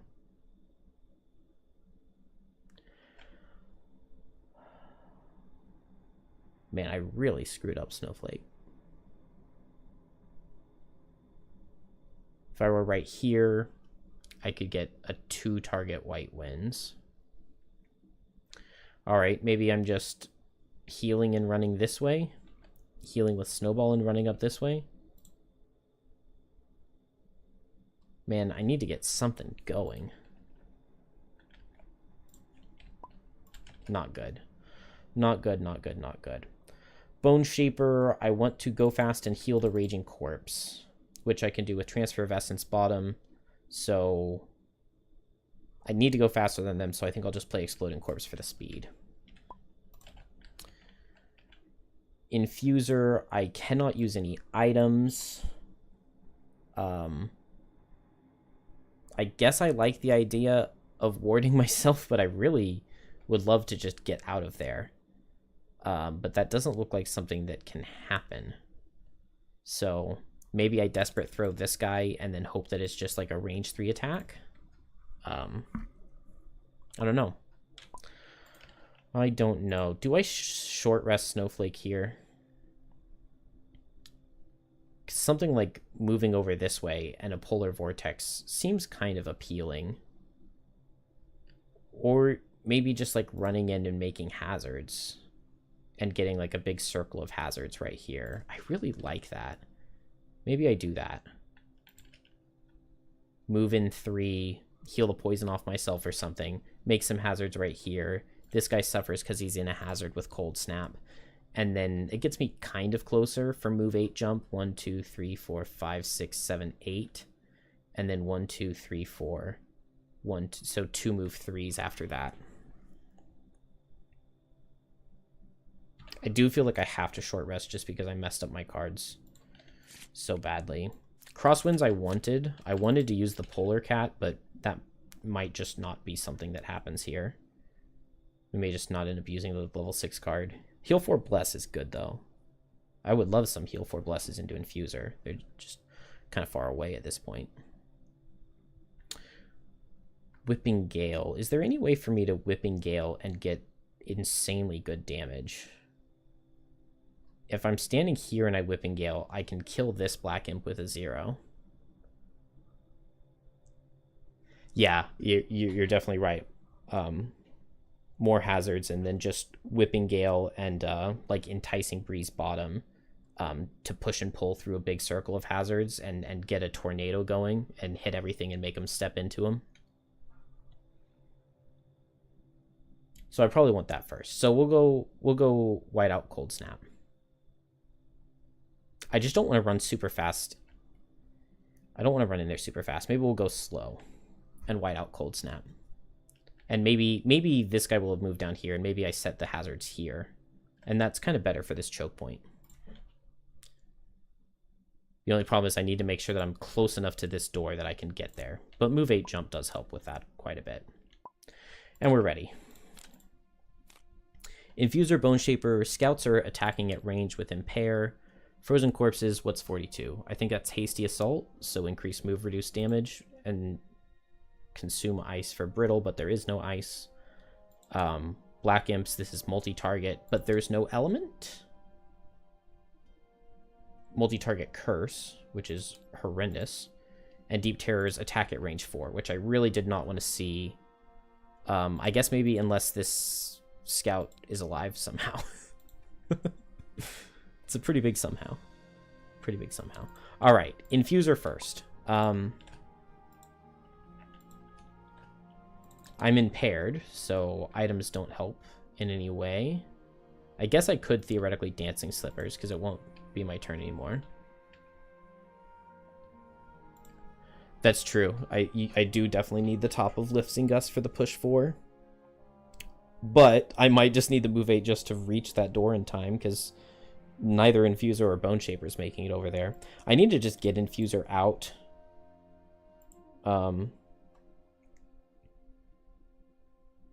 Maybe I do just start running Infuser. The nice part about this up here is that the Elite's ranged attack is going to go into the Scout. And so then I don't have to worry about either melee attack, and I might take... Hopefully this Scout can survive the Elite's ranged attack, and then survive this guy's ranged attack. And so if I just start running Infuser... Now I feel like I have to ward, otherwise I'm going to die. Ward, regenerate self. Oh, but Desperate Throw could kill either of these guys. So if I run here and I Desperate Throw this guy, that could kill. I get disarmed, but I'm totally fine with being disarmed. There is a disadvantage coming in towards me. So the question is just, will my attack 5 get a +1 or not? And honestly, Infuser's deck kind of sucks, but we've pulled good cards. I'm going to risk it. I'm going to go for that guy. Attack for 5. Do not get the +1. And now I'm disarmed. I probably can't rest this next turn. But I'm not impaired anymore. So I can use my move 2 to potentially get out. Hopefully this guy just survives. That would solve everything. Is there any possibility I throw a summon up here? On Boneshaper? No, I don't have Horn of Command, and I didn't play a move a summon card. And I don't have nearly enough movement to get Boneshaper herself up there. Alright, what is Boneshaper doing? Raging Corpse attacks here, so this is attack for 3. Ignore the shield. Oh, it crits. That will kill. That means that we will get our first green thing turning into a Frozen Corpse next turn. And then this guy goes here and attacks this thing. So attack for 2. It does 1. I'll take it. Then Boneshaper herself. Suffer 2 to heal 5. Oh, but that sets dark. I really don't want to set dark because then the Black Imps get multi-target, which is just really annoying. So I guess I'll move 2.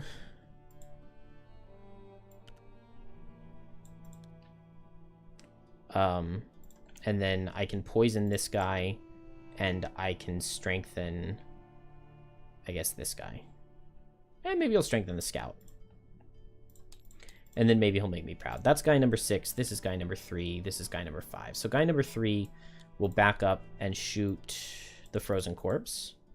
So attack for 2 into shield 1. He does deal 4.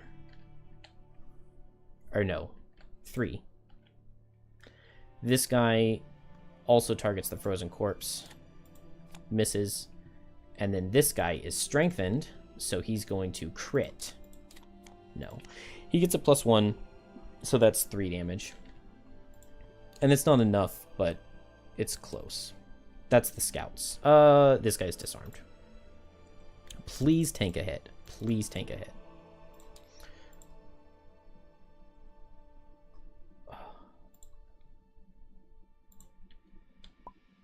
Yeah, I'm so close to being able to get out, but just not quite. With my dancing slippers. Alright. Frozen corpses. There are only 5 now. We start with elite number 2. This guy. Comes here. He attacks for 4. He does 4. Then we have elite 5, elite 3. This guy attacks for 3 into shambling skeleton. It does 4, but I have warden's robe, so it does 2. Then 2-5 will come here and attack for 4 and deal 3. And then 4 and 6. So this guy goes here. And it's bonus move, so this guy will go here.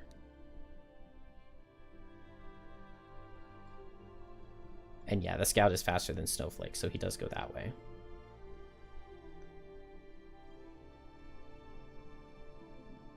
I don't know where I'm going to send Snowflake yet. We get attack for 4, attack for 3, attack for 3. He takes 5.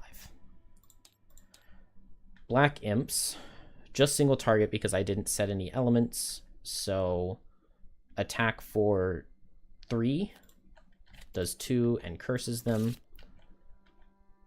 They do have a movement. It's this guy first though. Attack for 2. He does 3 and curses, and then this guy kills, so no curse. Deep Terrors. Here's where it's very scary. So the elite here targets this guy with attack for 5 with wound. We really need to see... we really would like to see a -1. Really would like to see it. Not quite. Not quite. All right, he dies. That means this guy, who survived on 1 health, is going to get to attack Infuser. So attack for 4 with wound. 5 because I'm poisoned. He is muddled. Dang it. And I take 5.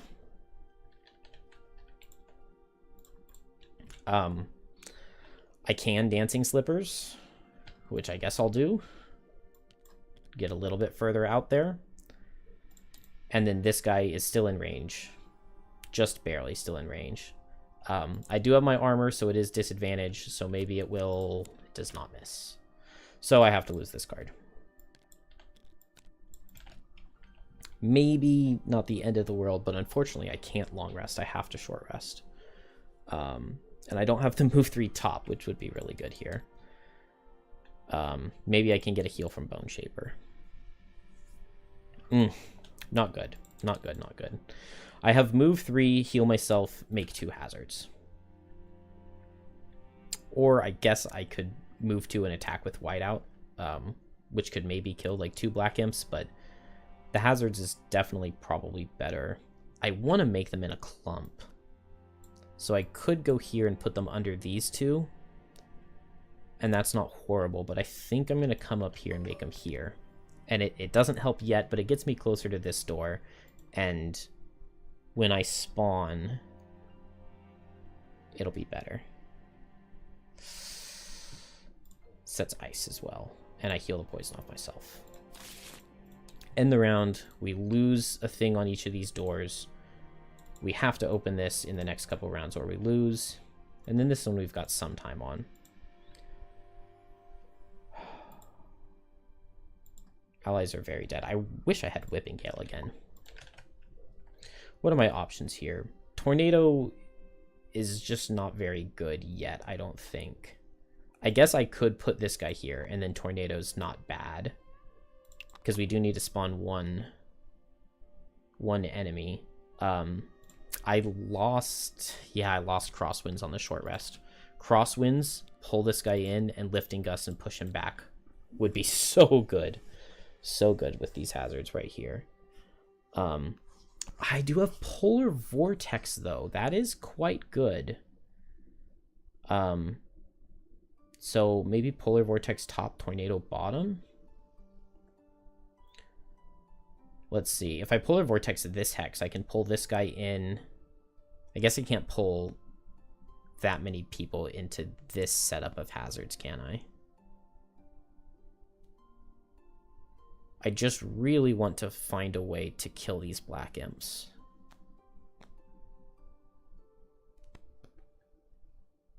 And it feels like I have failed at that.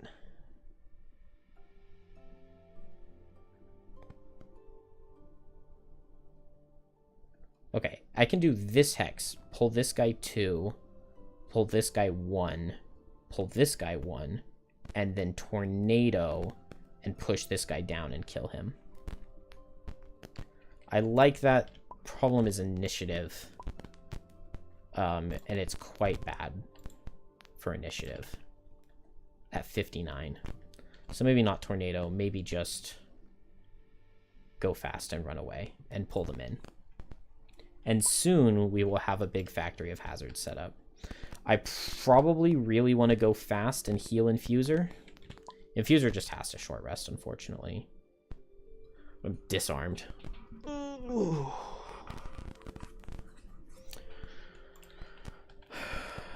Disarmed myself. At least these guys will die from the wound eventually.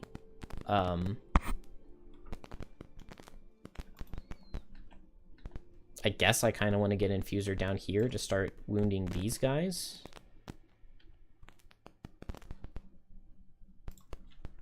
Definitely feels like we're going too slow. Boneshaper just wants to go fast and kill this guy. That's very easy. And then I don't have like the heals that I want. I think I'm going to short rest and just double heal here.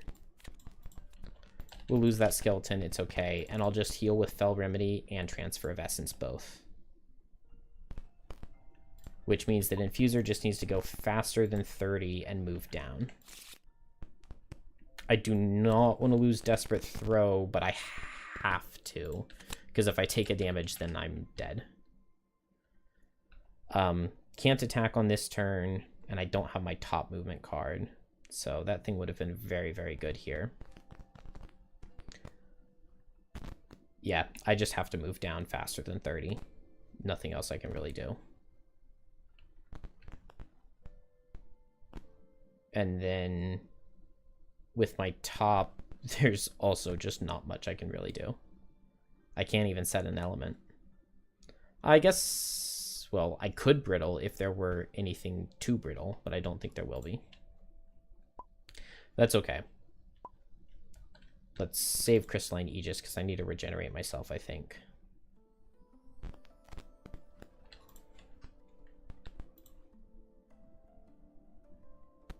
I want to save my ranged melee attacks. Maybe we get rid of Boon of the Tempest right now. All right. That's everybody, right? Yeah, that's everybody.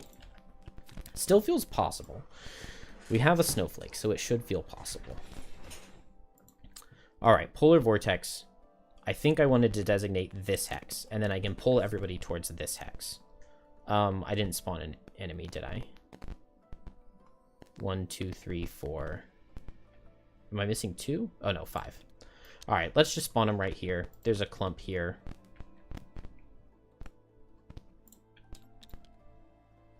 Seems fine to me. And we pull towards right here. So this guy suffers 3. This guy suffers 6. This guy suffers 3. And then these guys we don't really need to pull in. I don't think it helps in any way. What are they doing? Moving less. So that's just move 1 on the normals, which is really good. What are the Black Imps doing? Healing, which is actually really good for me. And so then I think I'll just move 2. This should be a really good turn. What are the Terrors doing? Straight line. Okay. Beautiful. I love it. Infuser suffers, and then it's just going to move down in here. Go with the power of friendship. I guess that's a move 3 set wind. And then I can healing potion. It doesn't really matter. I'm getting healed by an ally, so. Boneshaper, Raging Corpse comes here, attacks, and kills. Of course, it crits the guy who would have died to basically anything. This guy will come down here and attack guy number 4. And miss. Then Boneshaper herself, heal 2 into Infuser, heal 5 into the guy who needs it. So I suffer 2. Infuser now has no negative conditions, and heal 5 into the summon. This guy is just going to go down and donate his body to science. This one first. Attack for 2. +1 for 3. Shield and poison counteract. So he takes 3, and he takes 3. This guy comes here. Attack for 2. It does 2. Not bad. Black Imps, this guy sees right here. And then this guy has suffered the most, so he gets healed. This guy sees right here. I think that the standees are like still my ally standees, so they can't walk through them. So this guy sees like...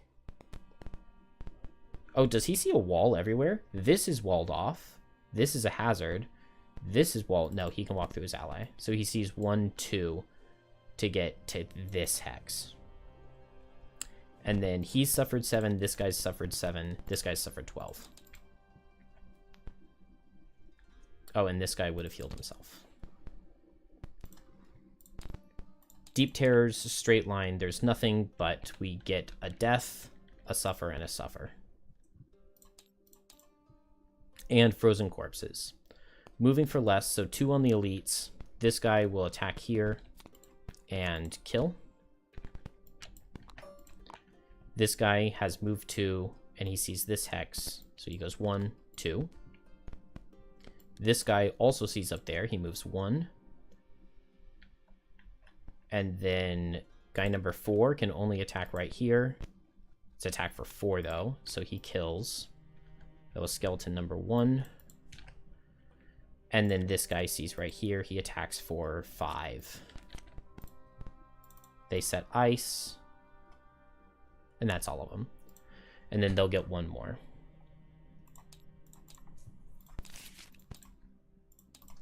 And 2 turns to open this door, but it's not over. I wish I had Polar Vortex again. That would kill this guy and this guy. And damage this one.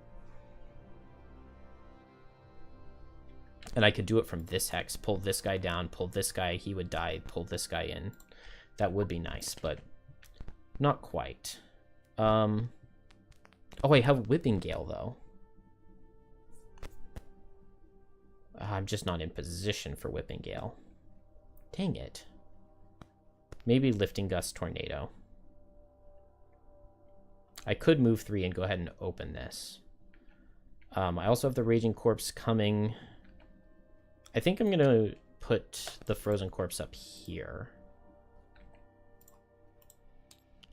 And then I can just, like, wound it with Infuser and run down. Is the tentative plan. Infuser, for sure, this turn is just going to regenerate ward self. And then just not really anything with the top. So just play a wasted top. Boneshaper doesn't have any heal cards left, which is kind of sad.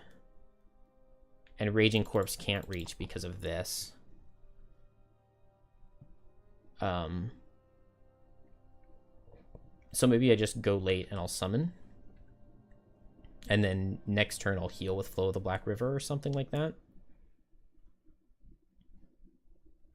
It works for me. Move somewhere with Malicious Conversion. And that just leaves us with Snowflake, who could Whipping Gale.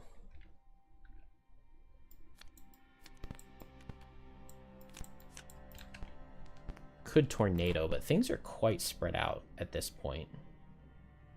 I guess I like Whipping Gale just for the possibility of killing this Hex.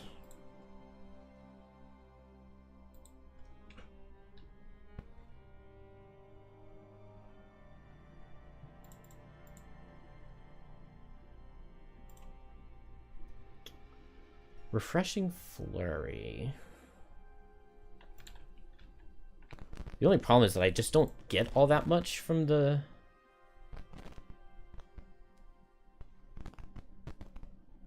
I don't get that much out of the heal, but it is a top move 3, so that is a good idea.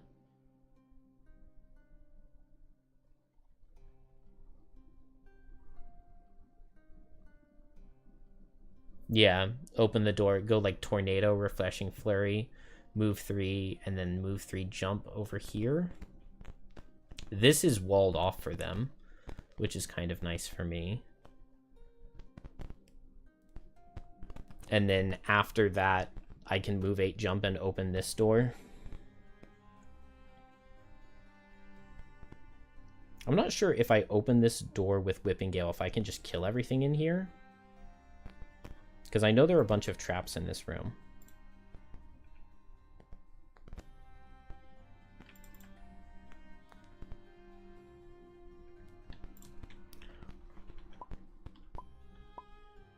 Let's give it a go.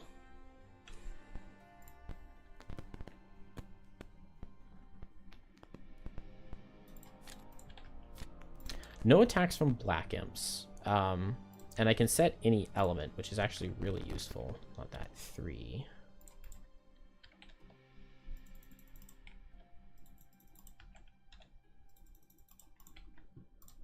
Infuser doesn't care for this turn, probably doesn't care for next turn either, but we'll set Leaf. And then Infuser this turn, regenerate, ward, and nothing with the top, but I need to start healing. And I have a health potion, so let's use that.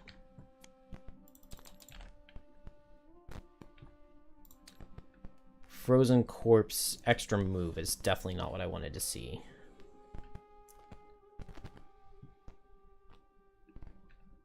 And it's fast too. All right, so move 3, 1, 2, 3. Now this is walled off. So this guy's going to start going around this way. 1, 2, 3. This guy will go 1, 2, 3. All right, so the elite attacks just for 3 with brittle. It does 1 in brittles. That heal is definitely the right call. This guy attacks for 3 with brittle. It does 4. That means guy number 4 goes 1, 2, 3. Damn. And this guy goes 1, 2, 3. I guess he's going for this hex or this hex. So an attack for 2 into Infuser. Crits.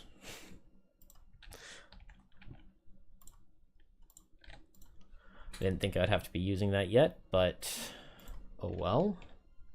And I get brittled.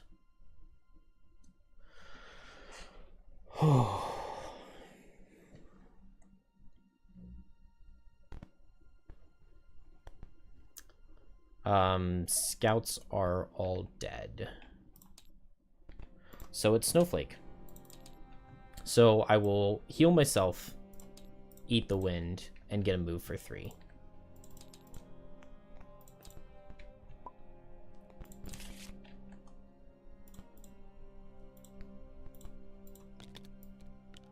Two turns left on this, so that is 2 plus 5 is 7, is 14 health. And then I just have move 3. We need a guard card.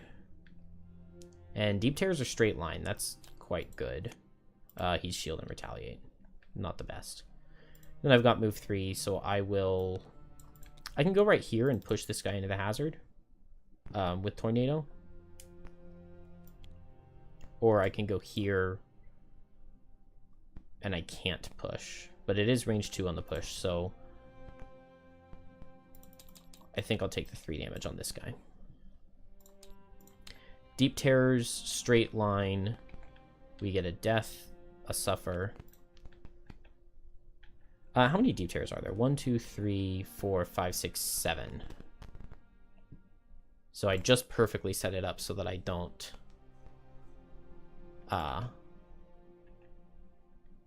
just perfectly set it up so that I don't standy limit in the last room. Alright, well my guard gets his shield, but it'll be pierced. This is the only guy who can attack him, though. So he gets attacked for 4, and it misses. And then Boneshaper. Ah, this guy gets to attack now. He'll go after guy number 4. It's an attack for 3. And it does 2 damage. And what is Boneshaper doing? Summoning?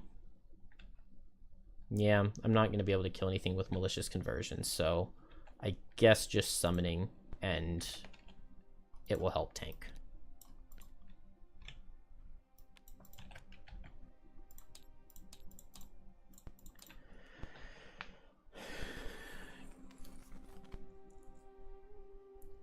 Done.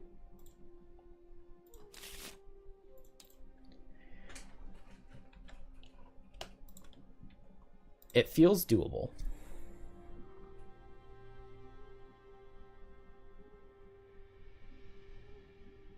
Oh, maybe I wanted to be one closer, because Whipping Gale, I could have gone here and pulled into the traps.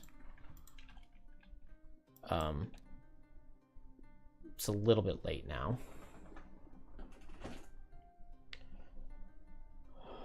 Yeah, this scenario is a bit absurd. But I have a lot of stamina left on Snowflake, and I can make a truly insane ice palace here. Unfortunately, I just don't have very many pushes, which you're right, means that I want to save Lifting Gust. Or maybe Whipping Gale bottom. Maybe that's where the Whipping Gale bottom comes in. What's the range on it? Range 3. So that would be really good right now. Push this guy away. Over here. I need to get these characters over. Well, I want Infuser over here to get these. I also didn't move this guy this last turn. So he moves 3 closer, which I think is maybe good for me. I probably just go here and Obsidian Spear these two. Get wound ticking on him. And I'll just do that relatively quickly. What am I doing here? Probably just healing while I have summons, and I will command the Wretched and tell Infuser to attack, I think. All of that I like.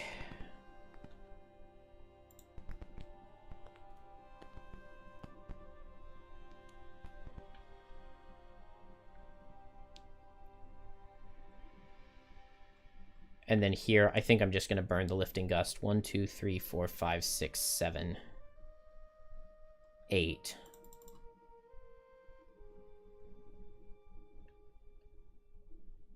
Maybe not yet.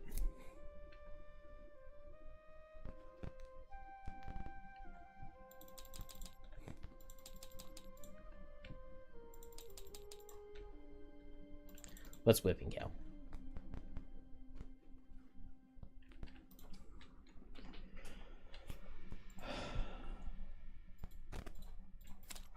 I think that this can work. No attacks from Black Imps I like to see, but the fact that they're still alive at round 8 is like, this is just really poor execution of the plan, I think. All right, Boneshaper. Both of these guys attack guy number 4. So attack for 3 and attack for 2. I get a rolling heal, and I deal 2 damage, and attack for 2, 4, that does 3. I like it. Then... oh, I don't even need to command the Wretched now. So I guess I'll save the card. I heal for 3 with Flow of the Black River. And then I have a move 2. Do I have any useful items? With a heal 3, I have a shield 1. I'll throw a shield onto the Raging Corpse. Yeah, he's going to get hit a couple times. And then I'll just back off.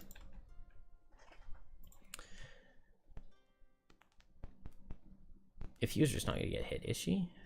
from right here. This is the cone, right? Yeah, this is the cone. If she's here and both of them are targeting the Raging Corpse, then she does not get focused. Because this guy will hit here and here, and this guy will go here and hit here and here. This guy could hit Infuser, though, which would be bad.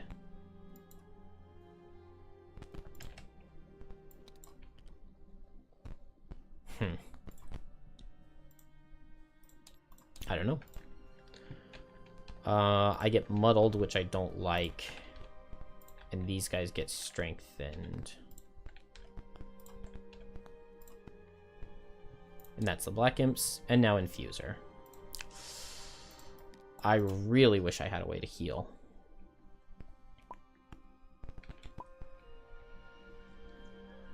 I haven't used the Element Potion, which is kind of crazy. But I'll just move with Rising Momentum and attack with Obsidian Spear. So left, right, both attacks for 4. Okay, that's 3, 3 with Wound Muddle, and I set Leaf or Dark, or Wind or Dark. So we'll set Wind. But I feel like I'm going to die because of that Brittle. Well, I'm going to lose cards. We'll see if it's a death or not. Oh, no. Alright, Snowflake. Whipping Gale. 3 target attack for 1, range 4, pull 2.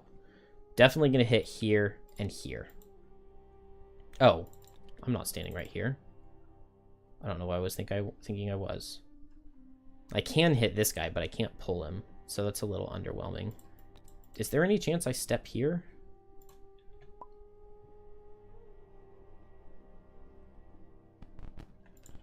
Maybe there is. Because then I kill this guy, and that helps the Algox guard out a lot.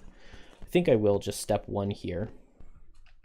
And then range 4, I guess I'll target this guy. It's disadvantage anyway. So, attack for 1, attack for 1, attack for 1. It does mean that I suffer the retaliate, but that's not the end of the world.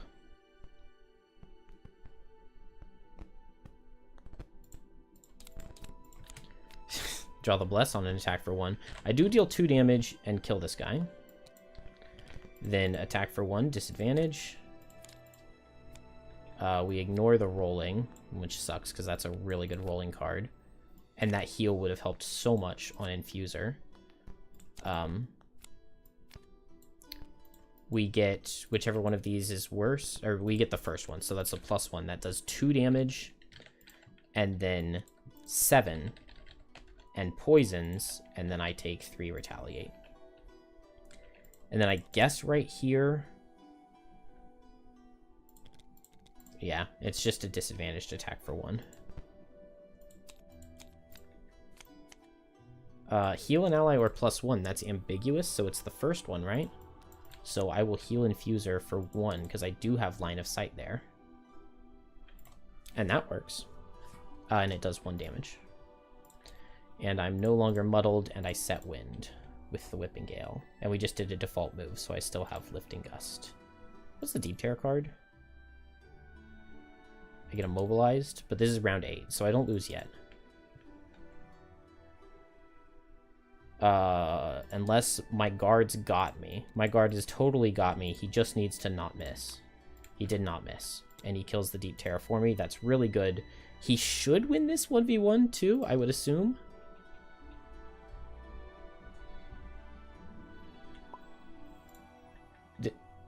Oh, okay. Thank you.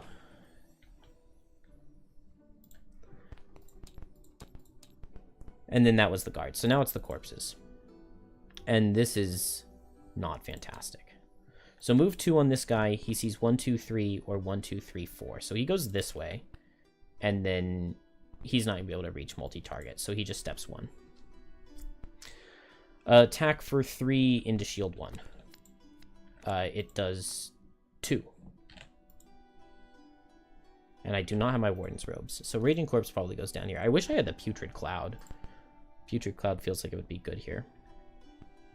Guy number 1 sees the Raging Corpse because it's faster. And so he sees both of these guys, but there's no way for him to hit both? No, he hits them both from here. And so he goes here and then here. Attacks for 2.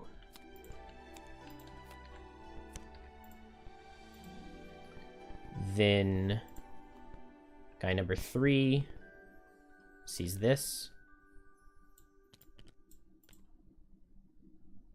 Yeah, he can't hit 2 because he would have to be here.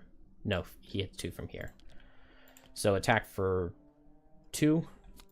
Does 0. Attack for 2. Kills. Then guys number 4 and 6 both only see this guy. Attack for 2. Disadvantage. Does 1 and 0 because of the shield. And somehow the scepter saved him. Is that all of them? There's this guy, but he just moves 2. And then the Deep Terrors, this guy, 1, 2, 3, 1, 2, 3. He sees Snowflake. I guess it's not the end of the world. I get attacked for 3. And immobilized. Which I don't love, but it's fine. And yeah, these guys are not in range. Alright, Snowflake heals herself. This is round 9. It's not round 11 yet, but it would be the end of round 11. So I can take this turn, and I can long rest on round 10. And then I can move 8 jump. 1, 2, 3, 4, 5, 6, 7, 8. It's probably what I'm going to do. I can't believe I still haven't killed the Black Imps. No idea what I'm doing. Remote impact here is tempting because I get to hit a guy. I wish I could pull this guy down one. I guess Formless Blade Storm could pull him down and then I could remote impact. If I short rest. But I feel way too squishy for that. It feels... I mean, I'm going to have to just let the Raging Corpse go down. He's going to hit here. If I just go fast and maybe heal Infuser, that's probably the best play. And I get a good heal with Fell Remedy, Transfer of Energy. That's an amazing heal. That's definitely the play. And then that means that I can go late here. If they group up on me and I were standing where Boneshaper is, I could remote impact. I probably will not have Leaf Dark.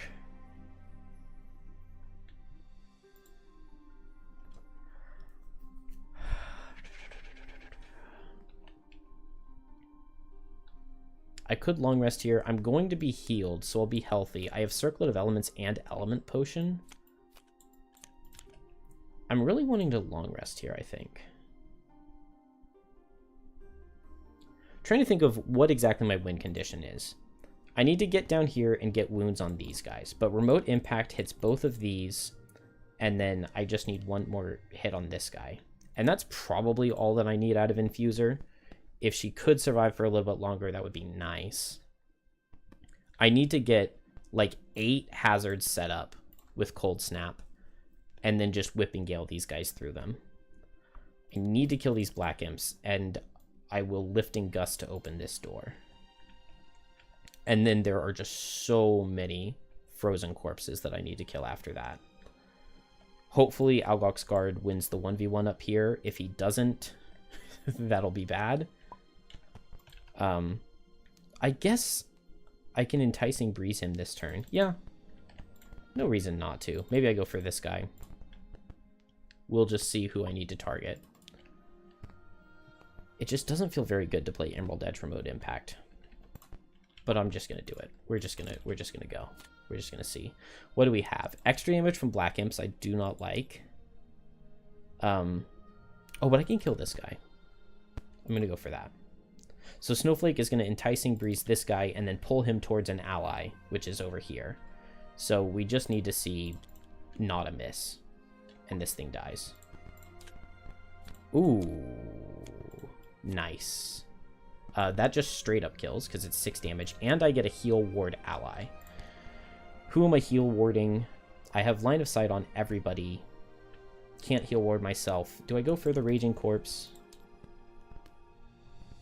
I mean, he dead. Let's heal ward Infuser. And then I have a move 2. I'm immobilized. I could set Snowball, but I don't think I want to.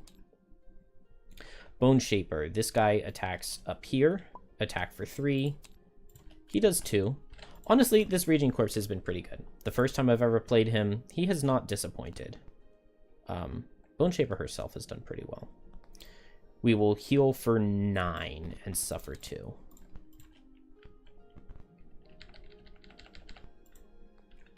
And that feels really good. Guard. Big damage here. Attack for 4. Crit would kill. Curse does not kill. Curse makes him take 3 damage. And he's going to get poison wounded. And so the fact that he's wounded means that I need to heal him now, or he's going to die and turn into a corpse. Love it. I guess that's what happens. He gets poison wounded, and then he gets attacked for 5 at disadvantage. It does 4. And all of a sudden, it does not look like he wins his 1v1. Like I needed. Oh,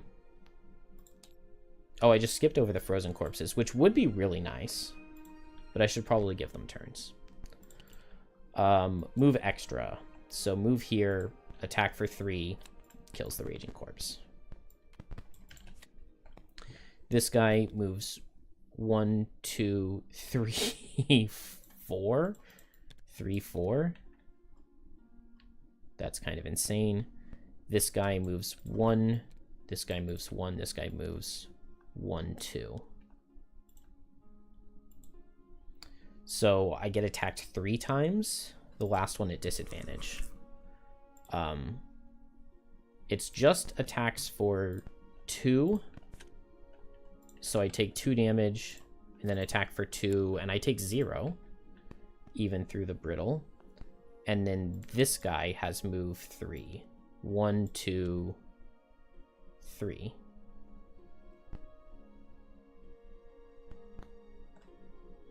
So where can I go to remote impact these two? I would have to be here. I can heal myself to get rid of the brittle. I can heal myself and Boneshaper, just to be kind. I can move 2 and remote impact to these 2. I'm getting dangerously close to being down here, but I think this is where I want to go. Oh, I could have... No, I didn't have Dancing Slippers. Okay. So this is cool. I'll come down here. Attack 3, attack 3. It does 3 and 2. But more importantly, I get these. And wound ticking down on these guys is just very good. Infuser's done. Black Imps. Move 0. Move 0. Love it.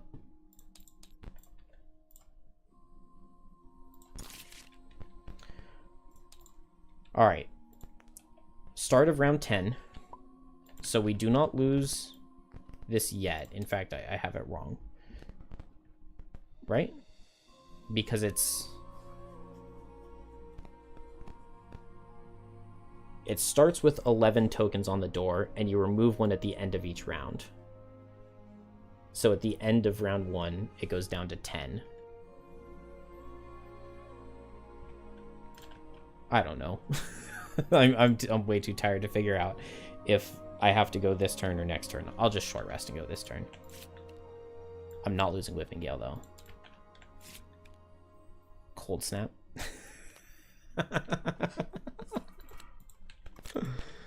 Alright, that's going to be a loss.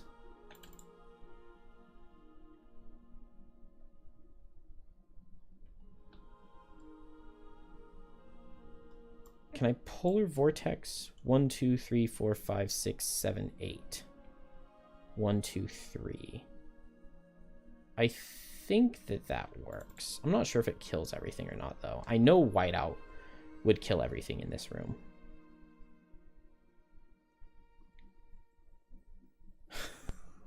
Oh.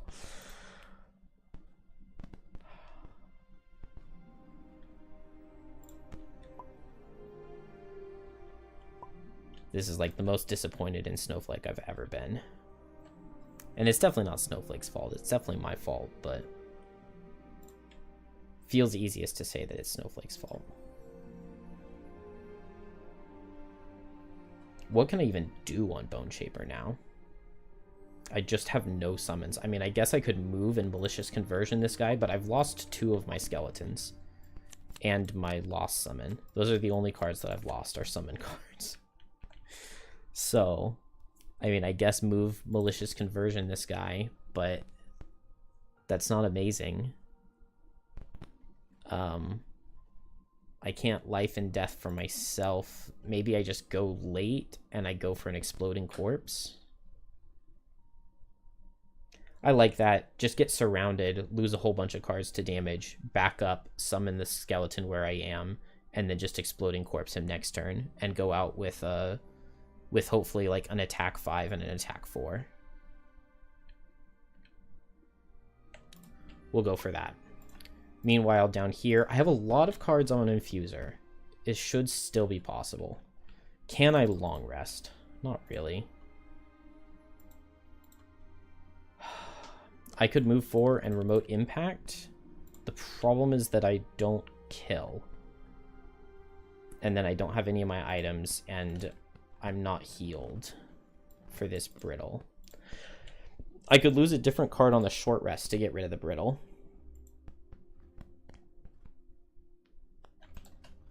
But I definitely feel like I want to play more patiently. So maybe I just come over here to this corner. Or maybe just right here. No, from here, move 4 makes it. And hopefully I can just go late and make it over there.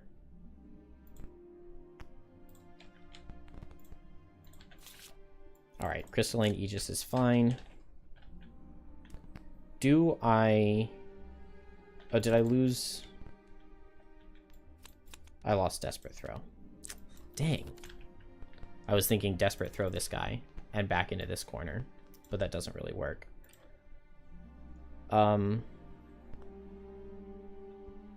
Obsidian Spear could be kind of good here. It just doesn't really work on these guys. Maybe I just ignore these Deep Terrors for a little bit longer. I don't know. I like the plan of just running away, though.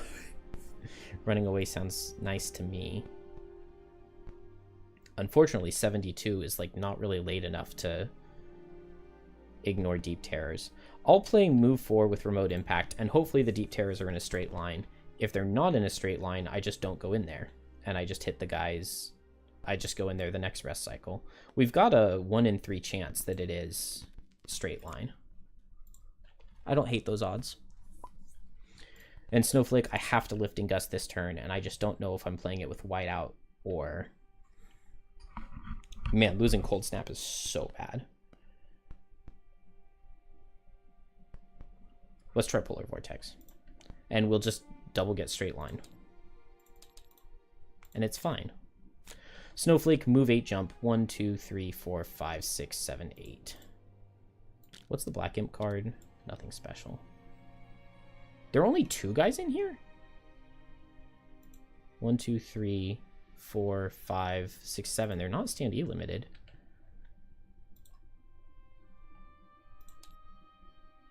Oh, only 2 guys.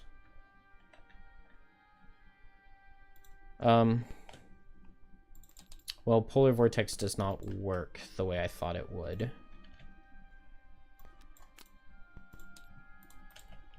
What is the Deep Terror card 3 range? Bad for Infuser, but maybe fine for Snowflake? I don't know.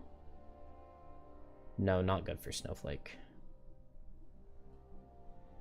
I can't really do anything other than just pull this guy down. Which is decent damage, but I really wanted to, like, kill both of them, and that did not happen. There was only, like, 1 token left here, so that's 12 health. So I could throw this guy Regenerate. What is his ability? Move and hit extra hard. It's actually good for me. He runs up to this black imp.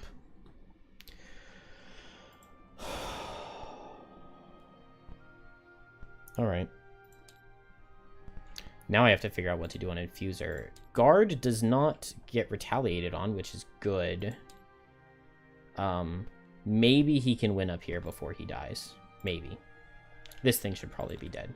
Probably should have died a while ago to the wound. So what do I do up here? I could just hit these two guys again with remote impact on Infuser.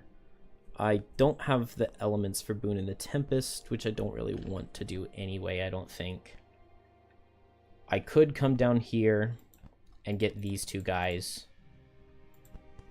I would just need a +1 for this thing to die. The problem is just my brittle.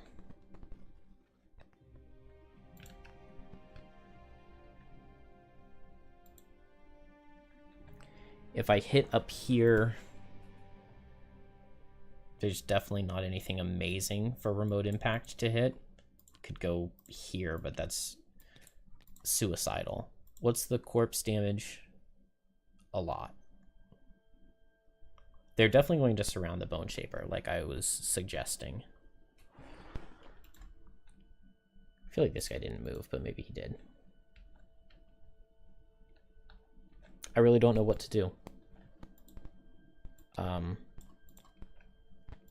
I guess I'm going to hit here, here, and hide in the corner.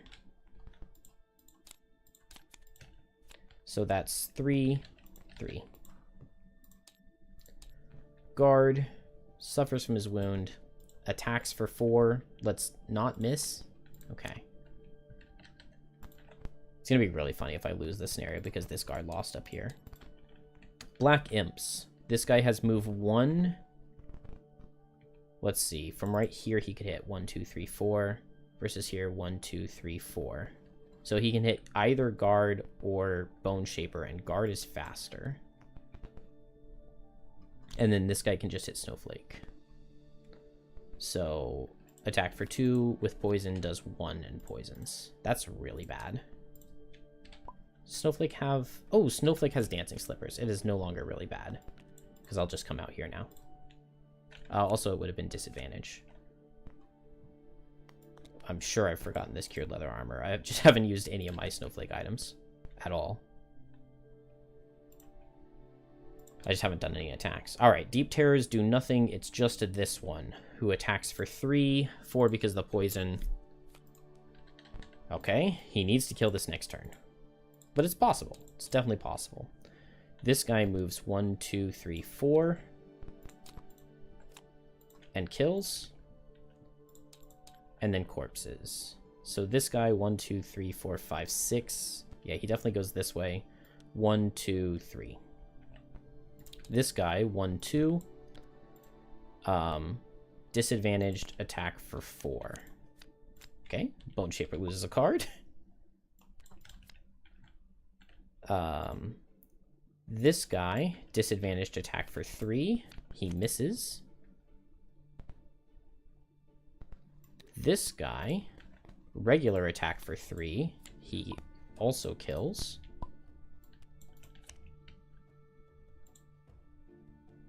This guy dies to the wound. And this guy just has move 2. Going for this hex. And that's all of them. And then Boneshaper will back up. Summon the skeleton. Heal for 3 with the health potion. And then this next turn, we Exploding Corpse, Command the Wretched. For some significant question mark damage.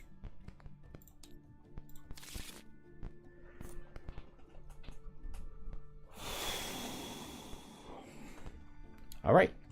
Exploding Corpse, Command the Wretched. We're guaranteed to go first. So I never use the Boots of Speed. Over here, probably just an Obsidian Spear. Okay, I go late, and I run into here and hit this guy with Obsidian Spear, maybe? That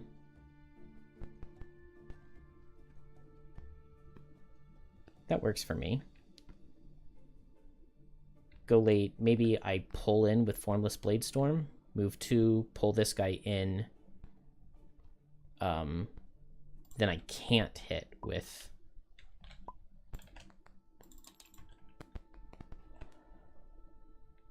I can't hit with Obsidian Spear, but I could do Rising Momentum. I wish I could get this wound off, but I don't have the bonus move yet.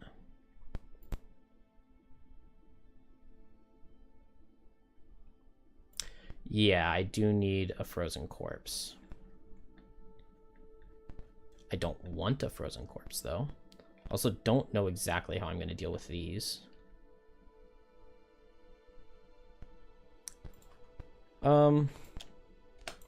We'll just put him here, and Snowflake hopefully can deal with him, except I lost most of my best tools. Oh, I've still got quite a bit of stuff, though.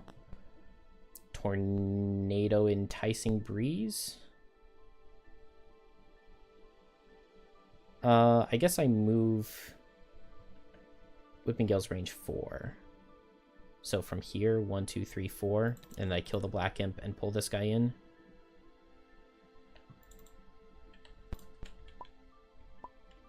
So Snowflake's looking good. Infuser's not looking bad. I just hope that 84 is slow enough. But even if it's not, then that just means I target these guys. And that's fine. So maybe Formless Bladestorm. Maybe I'm like pulling one of these guys into position or something. It's looking possible. Guard! Oh! Alright. Well, this guy fails his 1v1. He missed his first attack. And he only got to attack twice into the 7 health guy. And him missing the first one is really bad. Because I do not see myself getting up there to hit him. But maybe it's possible. Maybe like this scout can run up and kill him or something. Great. Oh, it does mean there's going to be a Frozen Corpse up there, though. That's what really sucks. All right, Boneshaper. We attack this guy for... I guess first the skeleton attacks the elite. And he does 1. Oops. I don't think these guys should be muddled anymore. Then I will command him to attack for 5 with Command the Wretched. And he does 3. And then I will attack for 4, 4, 4.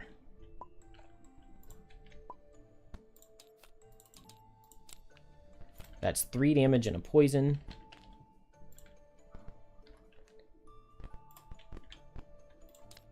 That's 3 damage and 4 damage.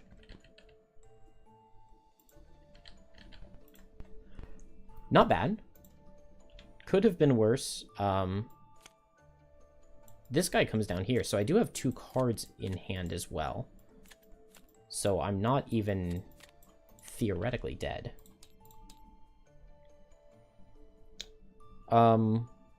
Black Imp moves 1 and attacks here, which is good. That's good for me. He attacks for 1, and he does 1 in poisons. And then Snowflake with Whipping Gale. Yeah, I can't really hit these guys. So from where I am, I can hit this guy and then this guy with the Whipping Gale.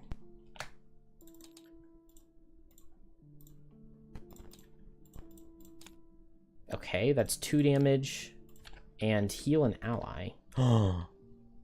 Well, it doesn't really matter. I guess this guy could miss, and I do have line of sight to heal this guard.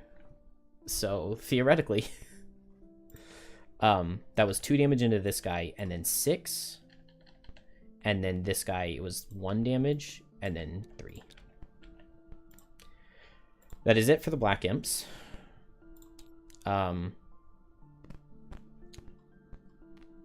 then I will push this guy with the bottom of Tornado.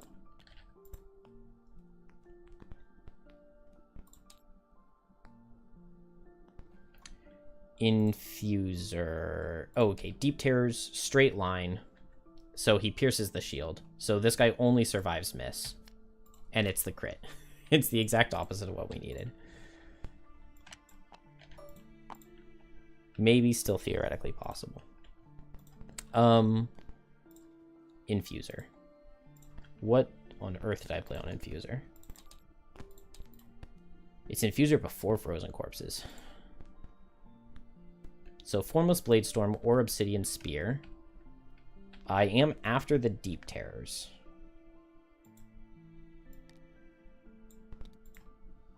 So I will just move 2 and Obsidian Spear this guy. Attack him for 4. Alternatively, I could move here and pull this guy here and hit these 2. I think I'll do that. So Formless Bladestorm, move up, pull this guy in. This guy's going after Boneshaper because Boneshaper was faster. And then it's just move 1 on these guys. So Infuser doesn't get hit at all. Yeah. So I'll do that. So attack for 4, attack for 4.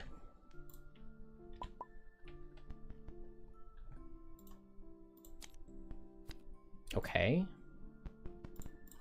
That's interesting. That's a -1 and a shield, so that's 2 damage and a muddle. And then right here, attack for 4, ignore the shield. It does 5. Okay, nice. Infuser's done, and now we have every element for next turn, which probably doesn't matter. Oh, Emerald Edge, though. I'll take that. Although I maybe want the bottom of Emerald Edge for the heal. Frozen Corpses. This guy has moved 2. 1, 2.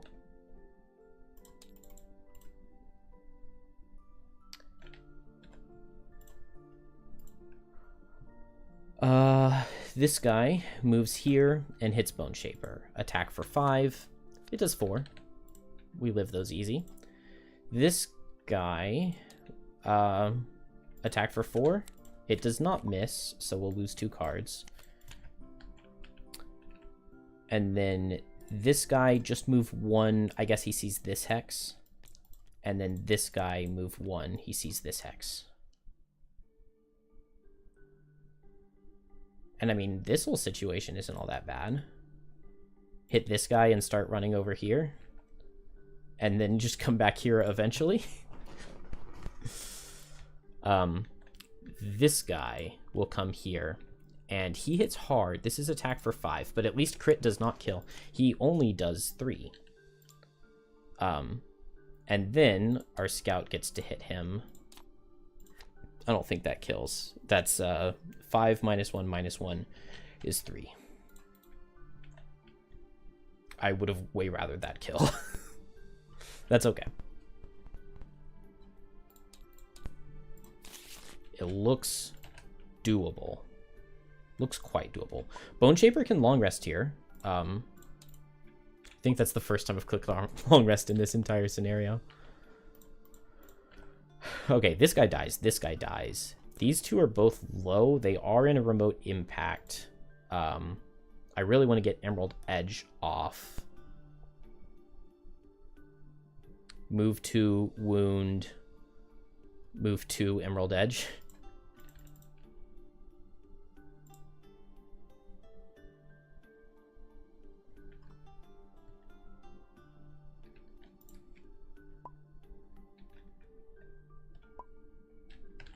What am I doing down here? Down here, I go late and run over and hit these things.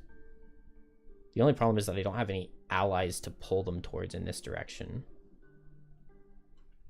But going late with Refreshing Flurries is good. Or maybe I just start running up here. Do we spawn? We don't spawn a guy yet. But we're very likely to get one.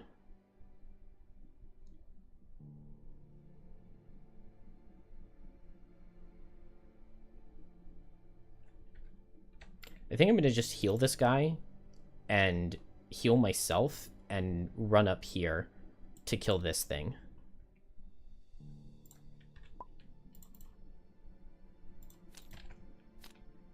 So heal this guy. He gets a move for 2, but that doesn't really help. He's looting. Of course he's looting. Move him for 2 over here. And then heal myself for 4 with a bless. And maybe that's not the best idea. And then I get a move for 3. That's disadvantage into me. I'll Soothing Scepter my ally as well. And then I move 1, 2, 3 with the wind.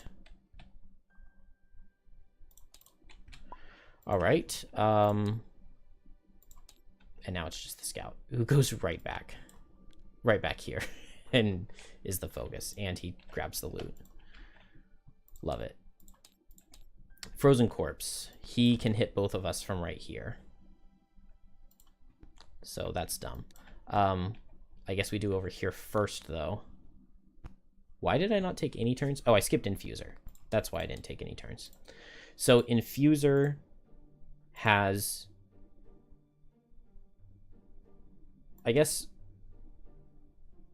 move 2, wound, move 2, and then eat both of these to attack for 5. So I'll take 3, which is 6 in retaliate. Oh, I guess I could crit, couldn't I? Okay. I could crit.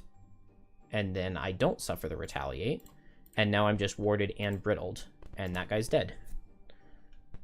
Very nice.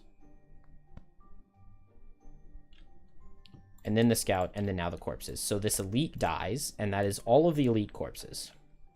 This guy dies, this guy goes down to 1, this guy goes down to 4. Guy number 1 just attacks Boneshaper, attack for 2, and Boneshaper loses 2 cards. And then guy number 4, guy number 6. So guy number 6, guy number 4 will come here, attack for 2, attack for 2. 1 damage on my guy after I gave him the regenerate. So I shouldn't have done that. And then finally, right here, attack for 2. And Boneshaper is exhausted, but did pretty well, I would say. Deep Terrors, no line of sight, so they don't get any summons. Yeah, no line of sight.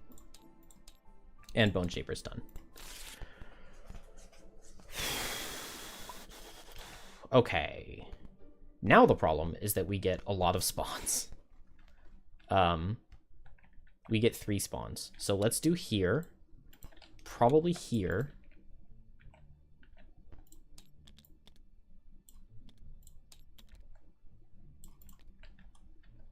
And still 1 more. 1, 2, 3, 4, 5. Wait.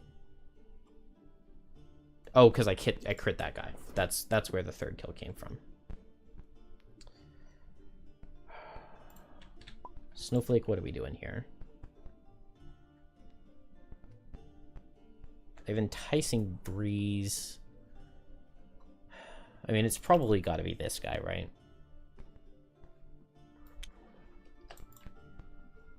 Or this one. Let's go and do this one just because he's far away.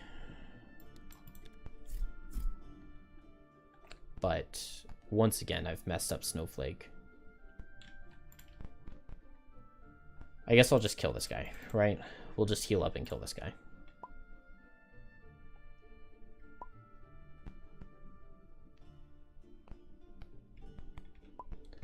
Honestly, my buddy will kill him, right? My buddy will do damage this time. We'll play double heals.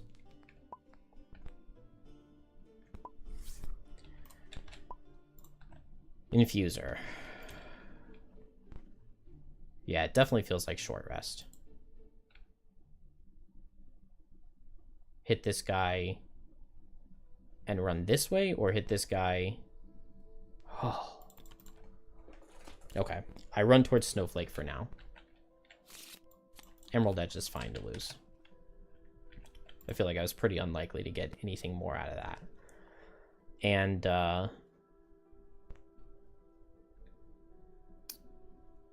I can't remote impact these guys in any good way, or Obsidian Spear them. Formless Blade Storm could... Man, why is this so... Yeah, I am still missing one corpse. Or, no. No, I have 6. 1, 2, 3, 4, 5, 6. They're just all spread out.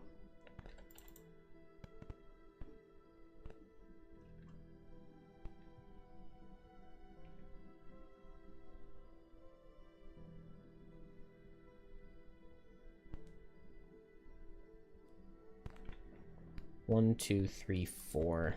I can't go in here. I just need the straight line attack.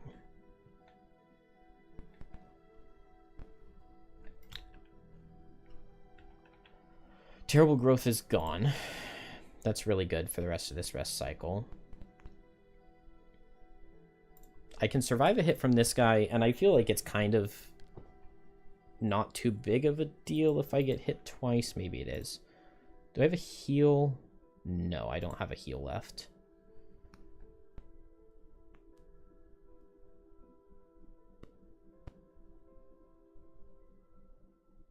I just really don't know what I want to be doing.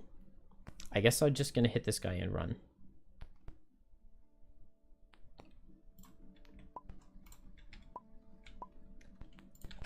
Yeah, I think I'm just not going to be able to clear all the deep terrors. Infuser, move 2, wound, move 2, and then attack with Obsidian Spear. It does 4.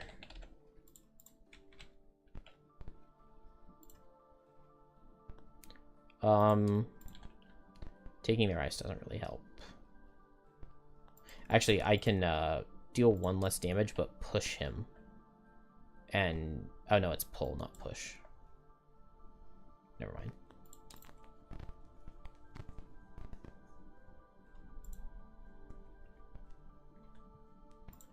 All right. Snowflake, what is the scout just isn't hitting him. All right. Then I will move in, heal myself for 2, I think, and attack him for 2. And I do not miss, so he dies. Which is maybe good, maybe it's not. Deep Terrors do nothing, but unfortunately they're not wounded. And then Frozen Corpses. This guy dies, this guy suffers, this guy suffers. Move 1, move 1, move 1. And I didn't do this guy yet. So, attack for 4. It does 3. And nothing. I'm going to need you to start pulling some weight, Mr. Scout.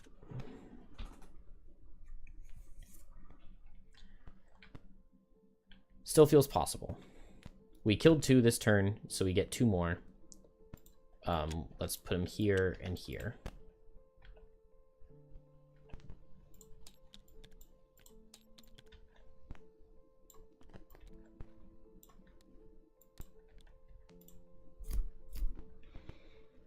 Let's see.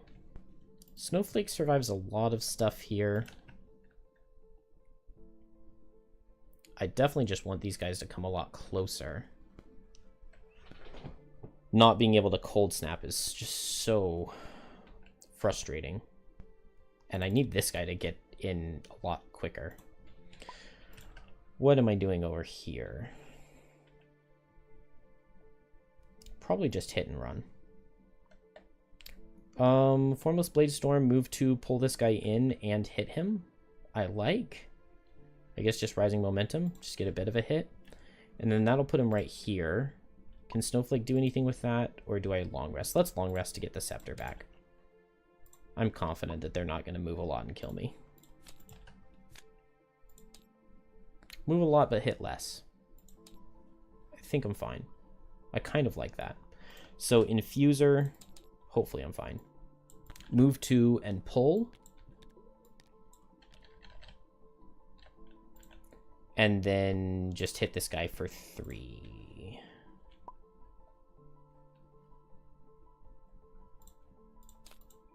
It does 3. I will circle it of elements, the ice into just anything else. He takes 3, a wound, and a muddle. And now I don't get riddled. Scout will attack this guy, attack for 2. It does 0. Good job, Scout. We get move 1, 2, 3. 1, 2, 3. 1, 2, 3. 1. So 2 attacks for 2. Okay, I take 3 and 0. Deep Terrors are straight line, which means they're shuffle, and now they have their spawn card thing back. I get all my items refreshed, and I can go ahead and Soothing Scepter right now and give it to Infuser. And I think I'll do that. Pick my card. Oh, I still have a lot of cards on Snowflake. It may be time to drop Refreshing Flurries. I may want the heal. Maybe I drop Snowball. I kind of just have a hard time seeing myself playing it. And I may want the heal and all of the movement on the flurries. Potentially. Potentially. Alright, what do we have here? I can go fast and move Infuser with a heal. That's never bad. Did any die? 1, 2, 3, 4, 5, 6. No, none died. This guy dies in 2 turns. This guy dies to, like, most pulls. I could Polar Vortex here. This guy dies. This guy suffers 3. And if I do it with Tornado, I do some damage. Or I White Winds Infuser to heal it up and Polar Vortex. And it's not bad. It's definitely not bad. These guys don't reach. Infuser probably picks up a kill. Alternatively, though, I can just Whipping Gale. And Whipping Gale could just kill all of these guys. So let's do that. Let's Whiteout maybe, move and heal, and Whipping Gale. I like it. Here, I just have 2 cards, so we will play those 2 cards. Even if it's their 23, it's not that bad, because they don't attack with that, and I don't lose my Regenerate. It is not their 23. So maybe it is bad. But we'll see. Remote Impact is the card that has the push, so I might be using that. Snowflake first. So attack here for 1, attack here for 1, attack here for 1. I will Spyglass the attack into that guy. Or do I want to move first? I'll move here, and then I don't Spyglass this attack, I Spyglass this one.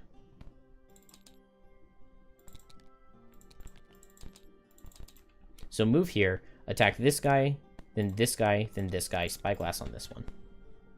First attack can miss. No, it doesn't miss. It does no damage, but then I pull him here and he dies. Then the attack here, I Spyglass because I need +1. This action does force him to move. So I deal no damage with the attack. I force him to move, and that makes him suffer 1. And then he dies to the wound at the beginning of his turn.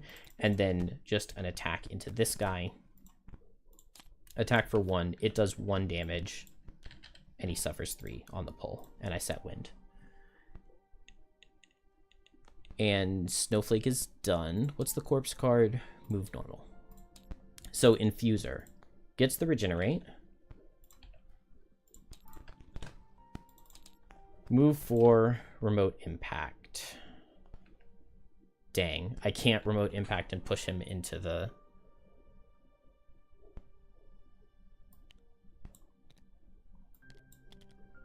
and push him up.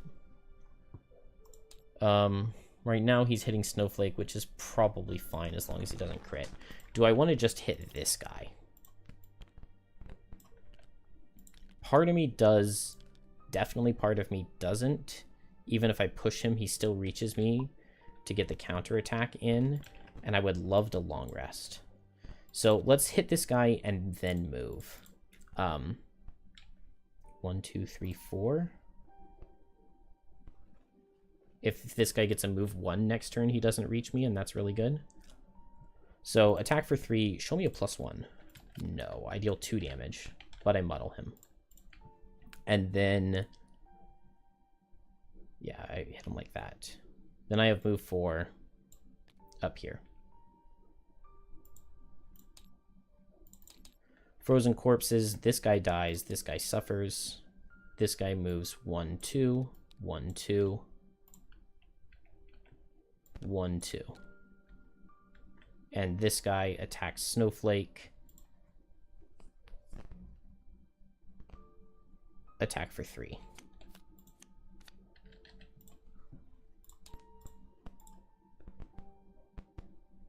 Deep Terrors do nothing, and the Scout picks up a kill. So that's 1, 2, 3 frozen corpses out. Wow. That's it for frozen corpses. It may be possible, but there's still just so many Deep Terrors to deal with. But I have a lot of Snowflake cards. I guess I also need to keep my Scout alive, but that feels pretty likely to me. I think they went right here. And that's terrifying. Okay, why did I say it feels likely to keep the Scout alive? That Scout is deader than dead. I've never seen a more dead Scout, but it's fine. He'll tank for me. We will long rest here. Got a couple cards. What do I have going on? I get these guys close and then I tornado them. Maybe we have the wind. Let's just heal and run away. Scout, do not do something stupid like move and loot. Frozen corpses are moving normal. All this really means is that Infuser gets hit here, and I wanted to save the regenerate, but I guess Snowflake could heal Infuser, but maybe that's not worth it.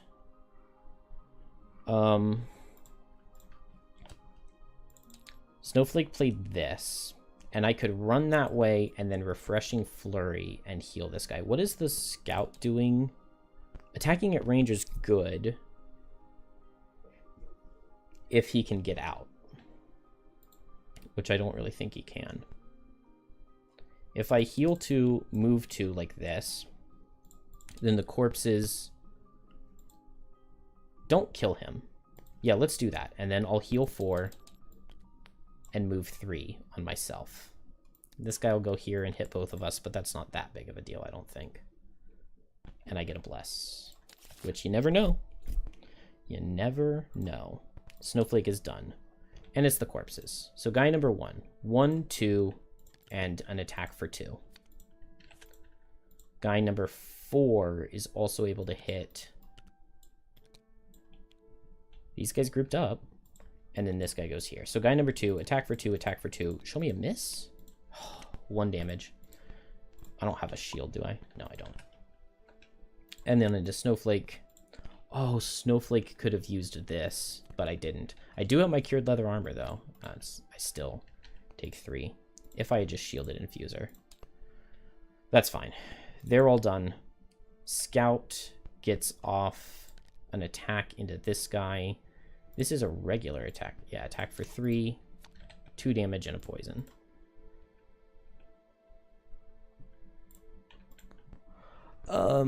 He's done. Deep Terrors do nothing. And Infuser long rests. I get these back finally, which is worth something. And I can use the Circlet of Elements this turn if I want. I guess that would really just be for Boon of the Tempest, which I don't think I want that much. Let's Element Potion plus Circlet of Elements to turn their thing into Leaf Dark, and then I can Obsidian Spear. Which means the card I do not need maybe is Boon of the Tempest. Oh, Reinforced Riposte. Okay, cool.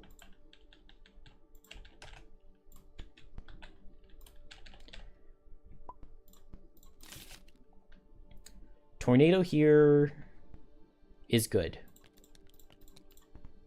It's not the most amazing thing of all time. I can Tornado plus Polar Vortex. I don't have either of the elements. Polar Vortex is only attack or target 2, but I do have this to use. It would take me down to 4 cards left in my hand after. And I just don't know if that's worth it. Let's see. What would I get? It would be attack for 4, 5, 4, 4, suffer 3, suffer 3, and then attack for 4, attack for 5. All at advantage, which is pretty good. I mean, that's a lot of really good attacks. These guys are probably going to stay grouped up, though, so I can probably save it for later. I think I save it for later. Then over here, I want to Obsidian Spear to stun this guy. Dang, I was thinking Remote Impact to get the wound ticking on him. But that's just so late. Maybe I go late and I just go for a melee attack.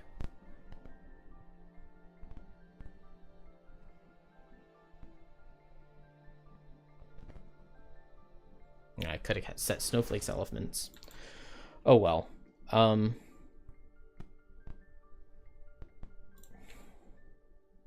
What do I do here? I can't believe this guy's alive. That's so stupid that that guy is alive. Maybe I just hope that they're really late. They just shuffled. They have like 184. And then I'm not sure where their 70s are. I feel like it's 72 though. I'm not going to play the Formless Bladestorm Lost. That would be dumb. So I guess I'll just stun him and do nothing.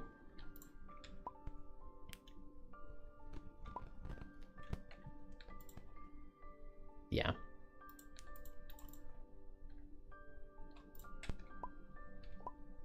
Maybe I even want to save Obsidian Spear for a late go in here.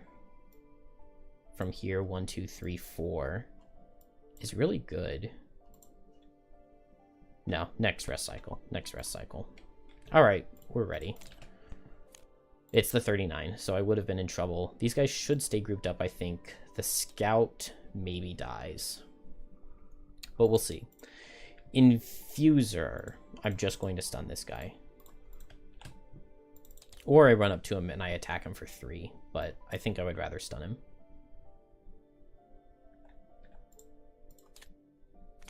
Okay.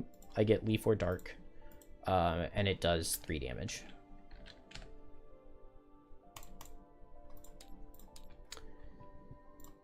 Then he's done. They can hit multi-target, but only if they're standing here. Which means they're going to actually start going up this way, doesn't it? Because this guy... Well, no, he doesn't need to move. And he doesn't want to go here to hit multiple targets. So he just attacks right here. So attack for 2. It misses. And then this guy moves 1, 2 and attacks for 2. He does 3. This guy attacks for 2, does 1. And this guy attacks for 2. And does 4. I guess they're still in a tornado for me, aren't they? Scout backs up. He's alive. Oh, no, it's a melee card. But he does nothing. So it doesn't matter much, does it? I could still Tornado Polar Vortex, but I think I'll go for the pulls. So from this hex, I pull this guy. 1, 2. I pull this guy. 1, 2. I pull this guy. 1, just 1, because it's pulling him towards this hex, right? And then now with Tornado, I push this guy. right here. Or, yeah, I think I do it like that.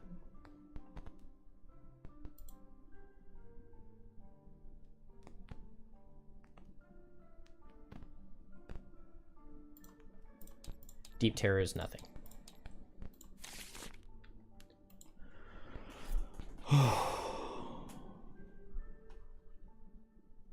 I don't get a wound on that guy because Obsidian Spear is a ranged attack, and this is only on melees for Caress of the Night. And I wasn't able to remote impact him.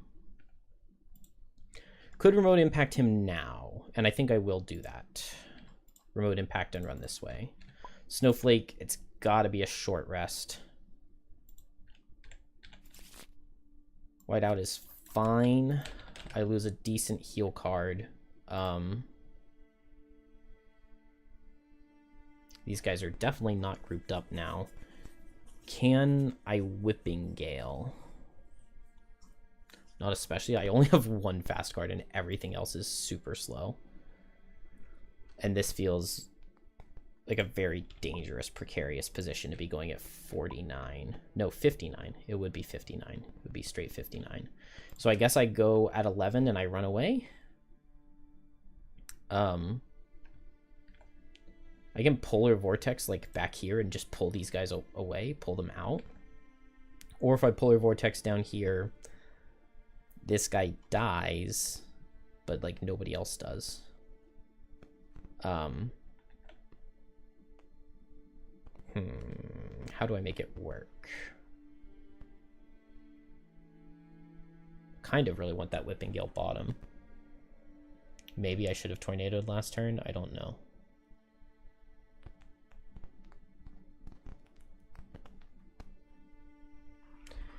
Is there a way for me to pull? Oh, hold on. Polar Vortex right here. I pull this guy 1, 2. I pull this guy 1. I pull this guy 1. And then I remote impact all 3. And I run with Snowflake. And I run with Infuser. And we hopefully survive the one guy. And then I'm going at 59. But hopefully it's fast enough. What is the Scout doing? The Scout is attacking. He'll get off an attack, but he will transform. Deep Terrors, this guy's not going to have any line of sight, is he? No. He would if I were standing right here, I think, but I'm not. I just won't stand there. So, Snowflake. Polar Vortex right here. Pull this guy 1, 2. Pull this guy 1. Pull this guy 1. And then, what are they doing? Moving and hitting less. So it's either I move 2 or I heal 2, move 2 to an ally. And I think it's that I move 2. Snowflake is done. Infuser hits here, here, here. With remote impact. Oh, this one I do take the -1 for the push. So attack 2, 3, 2. Oh, that's beautiful. Okay, top guy takes 1 with a wound and a muddle, and then 3. This guy, attack for 2 because of his poison. He takes 3, gets pushed and wounded. And then this guy, attack for just 1. He takes 2, a wound, and 3, and a muddle. Beautiful. Absolutely beautiful. And then now I have move 4. 1, 2, 3, 4. And this guy does not have line of sight on me. Scout. This guy's number 3. This guy's number 5. So he comes here and he attacks for 1 damage. Frozen Corpses. This guy dies. Suffers 1, suffers 1. And unfortunately, this guy moves 1, 2, 3. Of course.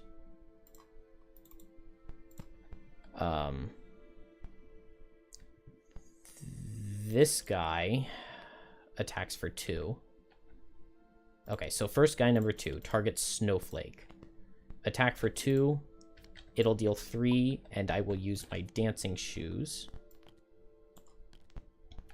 to go 1-2. Yeah, I'm more than 6 range away from the Deep Terror, so he won't spawn on me. Frozen Corpse. Now this guy sees 1, 2, 3, or 1, 2, 3, 4. Well, no, it's this guy. He's attacking. We need him to miss. He does not miss, so he kills our buddy, and that'll be another guy. Then I think I already did this guy's wound, but maybe not. So this guy goes 1, 2, 3, but doesn't reach now because of the dancing slippers, and this guy goes 1, 2, 3.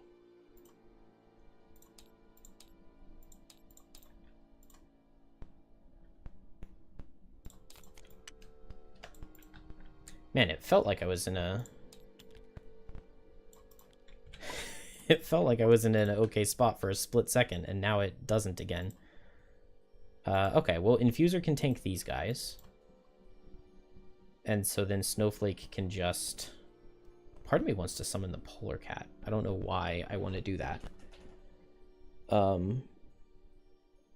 That feels dumb, right? I have the wind. I think I go late and I move with the Polar Cat and Tornado, and I try to get over here to Whipping Gale these guys next turn through the hazards. And then here I just long rest.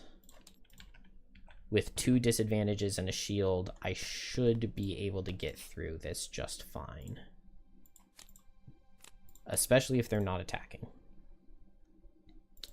This does mean that Snowflake, though... Oh, no, because this guy dies to the wound. This guy suffers. And both of these guys target here. Then these guys, 1, 2, 3, 1, 2, 3. And now, Deep Terror is nothing. Snowflake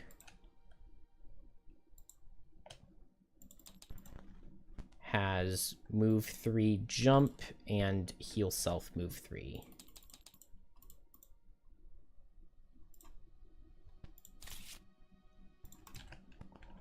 So 1, 2, 3, and then 1, 2, 3 with jump.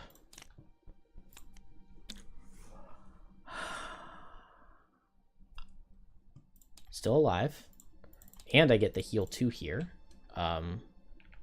Didn't lose any of these. So that's done.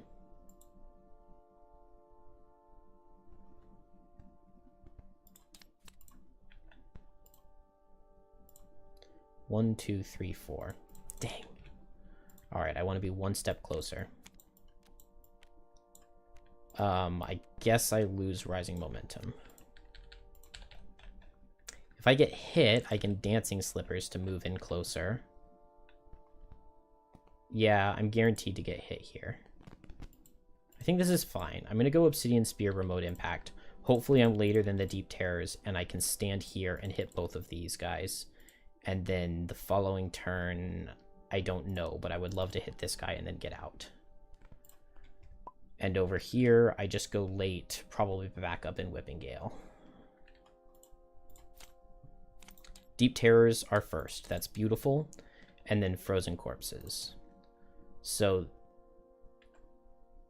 2 first attacks me for 3, and it misses, which is bad. And then 3, so he sees 1, 2, 3, 4, or 1, 2, 3, 4. Snowflake is faster, so he goes 1, 2. Then this guy sees 1, 2, 3, or 1, 2, 3, 4, 5. So he goes 1, 2. Then this guy attacks for 3, and it does 0. Oh, wait, no. Not does 0, not does 0. It does 1, and I'll use Dancing Slippers. Because I needed to get closer. Then Snowflake, Enticing Breeze to pull in, pull in, pull in. Maybe I don't want to do that. And then Whipping Gale, Whipping Gale, Whipping Gale.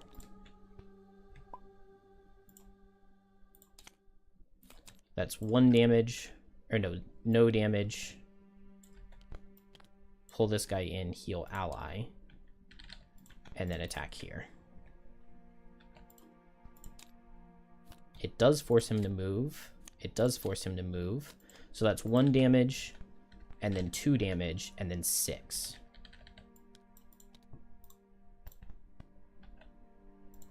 And this is not looking too bad. Infuser comes 1, 2, 3, and remote impact. 2 attacks for 3. I can make one of them, yeah, let's heavy sword the normal. This guy. So attack for 4, attack for 3. Big damage, come on. Yes, attack for 4 crits, that's a kill. And the attack for 3, show me +1. No. But I deal 3, that's very good. And I kill. And then...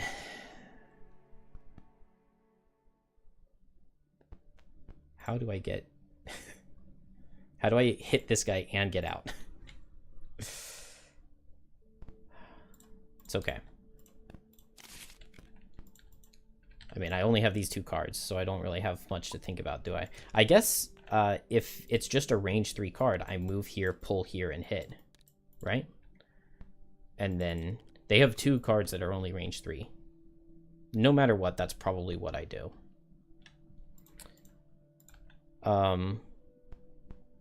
Snowflake down to 5 cards. I definitely cannot long rest.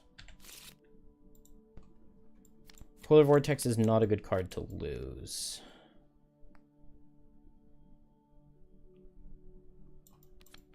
I think I'd rather lose just about anything else. Alright, Refreshing Flurries is totally fine to lose. So is there a good Polar Vortex here? If I Polar Vortex this hex, pull this guy up 2, he dies. Pull this guy up 2, and pull this guy up 2. This guy takes 6, this guy takes 6, this guy takes 3. And then I just run down. And that's really good.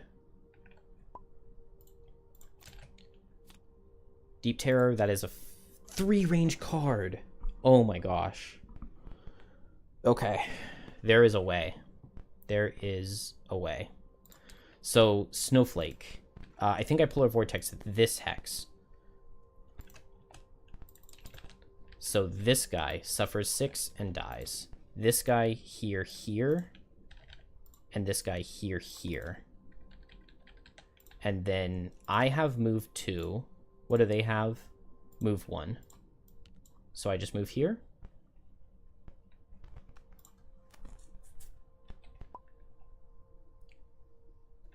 That looks like it works to me. And then I just need like 1 more Polar Vortex to kill these. Infuser is going to move 2, boom, pull, and then I guess just default attack for 2. And it does 2. Unfortunately, that means that I suffer 3 retaliate, but it's not that bad. This guy attacks me for 2 at disadvantage. Okay, it does 1. And I'm disarmed. And then he attacks me for at disadvantage for 3, and I take 2. Frozen Corpses, dies, moves 1, moves 1.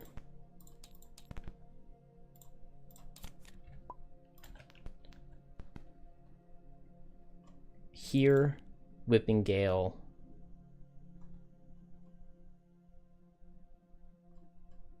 Here, push with Tornado, Whipping Gale, and they both die. And then here I just short rest and run. I'm not going to be able to reach. It's fine.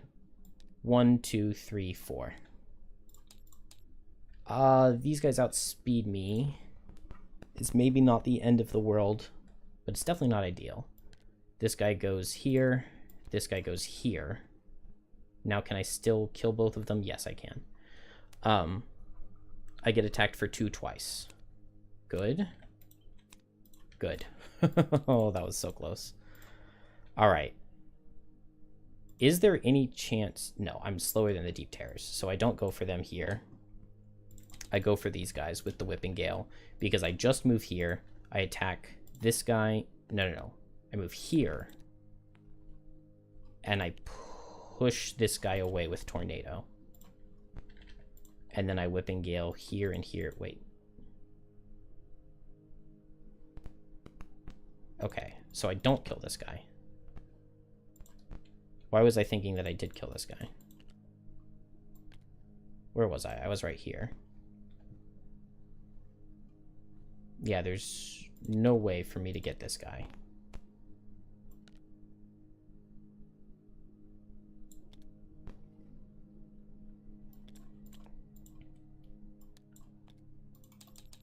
So does that mean that I go down here? 1, 2, 3.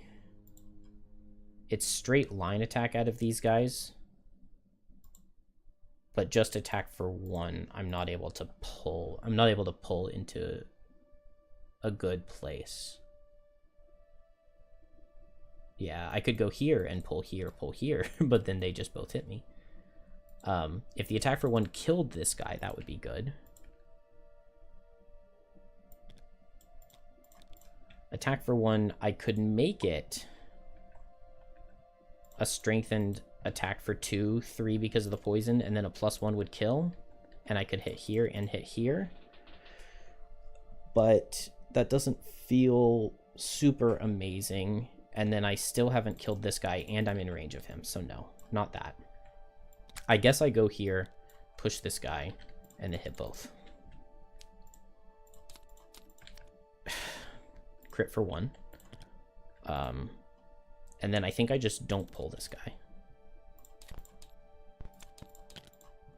Dang. I'm just barely gonna lose.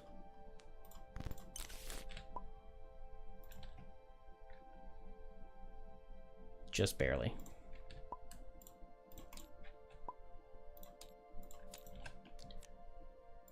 Of course he gets his ranged attack. Of course. Well, we'll just say that he didn't get... Oh, I have the leather armor. The leather armor that I forgot about comes in clutch. Deep Terror. I don't think they took damage last turn. And then Infuser and Snowflake. The problem is I just can't get all the Deep Terrors. But this was very close. You know, this is close enough that if this stupid guard up here had won his 1v1, then it all would have worked out. On the bright side, Infuser here does get to be useful. Do I want the Formless Blade Storm or the... Oh, no, I can't hit with Formless Blade Storm. Okay. Oh, but if I do the bottom, can I pull with Formless Blade Storm? 1, 2, pull, and then push. That's better. It's at 33, so hopefully that's good enough. And then here, I just long rested. So the problem is that Polar Vortex doesn't kill these guys. If I come down here, Whipping Gale could.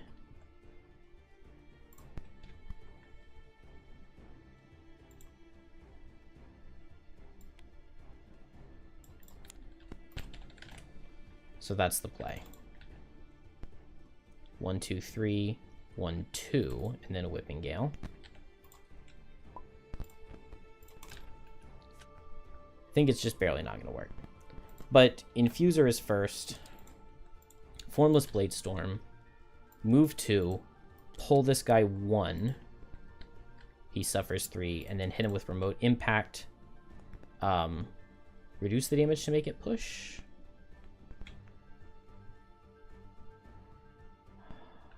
Yeah, we'll reduce the damage to make it push and increase the damage. So 3, 4, -1. Attack for 3, attack for 2, or attack for 3? Let's do the attack for 3. Let's just get the +1. No. So he doesn't quite die, but he doesn't do that much.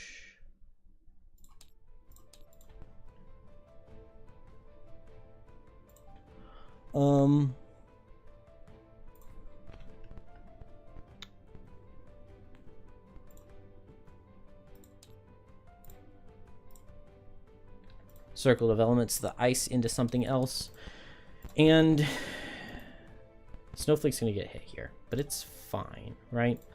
Frozen Corpse suffers, hits for 2, and it misses. Okay, I wanted it to hurt so that I could use Dancing Slippers, but I guess that's not the end of the world. I don't want them to have line of sight, so I just move 1, 2, because if I go here, they can see me.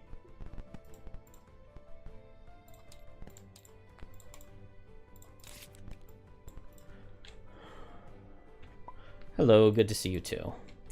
Alright, well, Infuser's dead, and Snowflake is also basically dead. I outspeed them, though. So Deep Terrors go and do nothing. Frozen Corpse dies to his wound.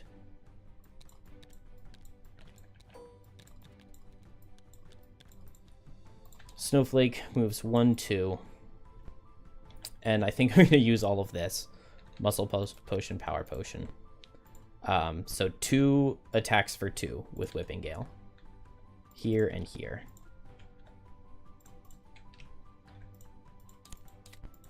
Alright, attack for 2, 3 because of poison, +1 will kill. And then just an attack for 2. Does 4. I could pull, but that would definitely not help. And I lose. This stupid Deep Terror. Oh well, it was close. Let's try number 1. I guess Long Rest is the best bet here. I don't even think it's theoretically possible to win. No, it's not, because I just have 2 move 3s left. So if I could somehow theoretically get move 1...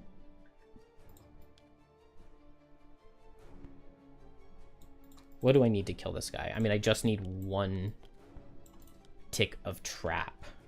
Or I just need him in the trap. But there's just not a way to do it. And then if I had move 1, 2, 3, move 1, 2 from getting hit, and move 1, 2, 3, then I would be able to reach if I could kill. But it was close.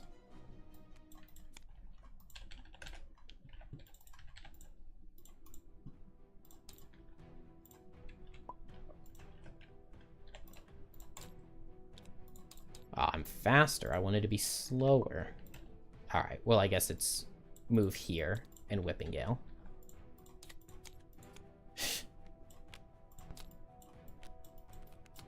And it does 3 damage and then kills when he goes into the trap.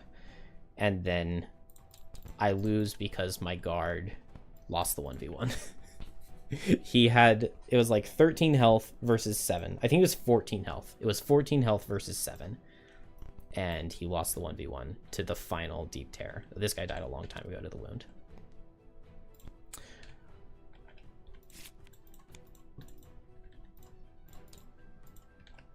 And it's almost close.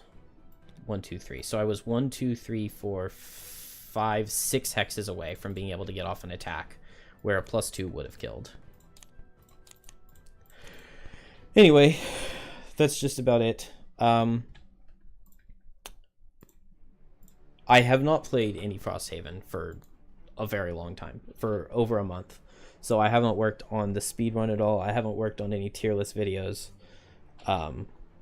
But we have Frosthaven Digital in like 2 weeks. And so something will be happening then. Wow, this was 3.5 hours. That's crazy. All right. Good night, everyone. It was close. It was close. I hate this level. I hate how stupidly difficult this level is. It was close.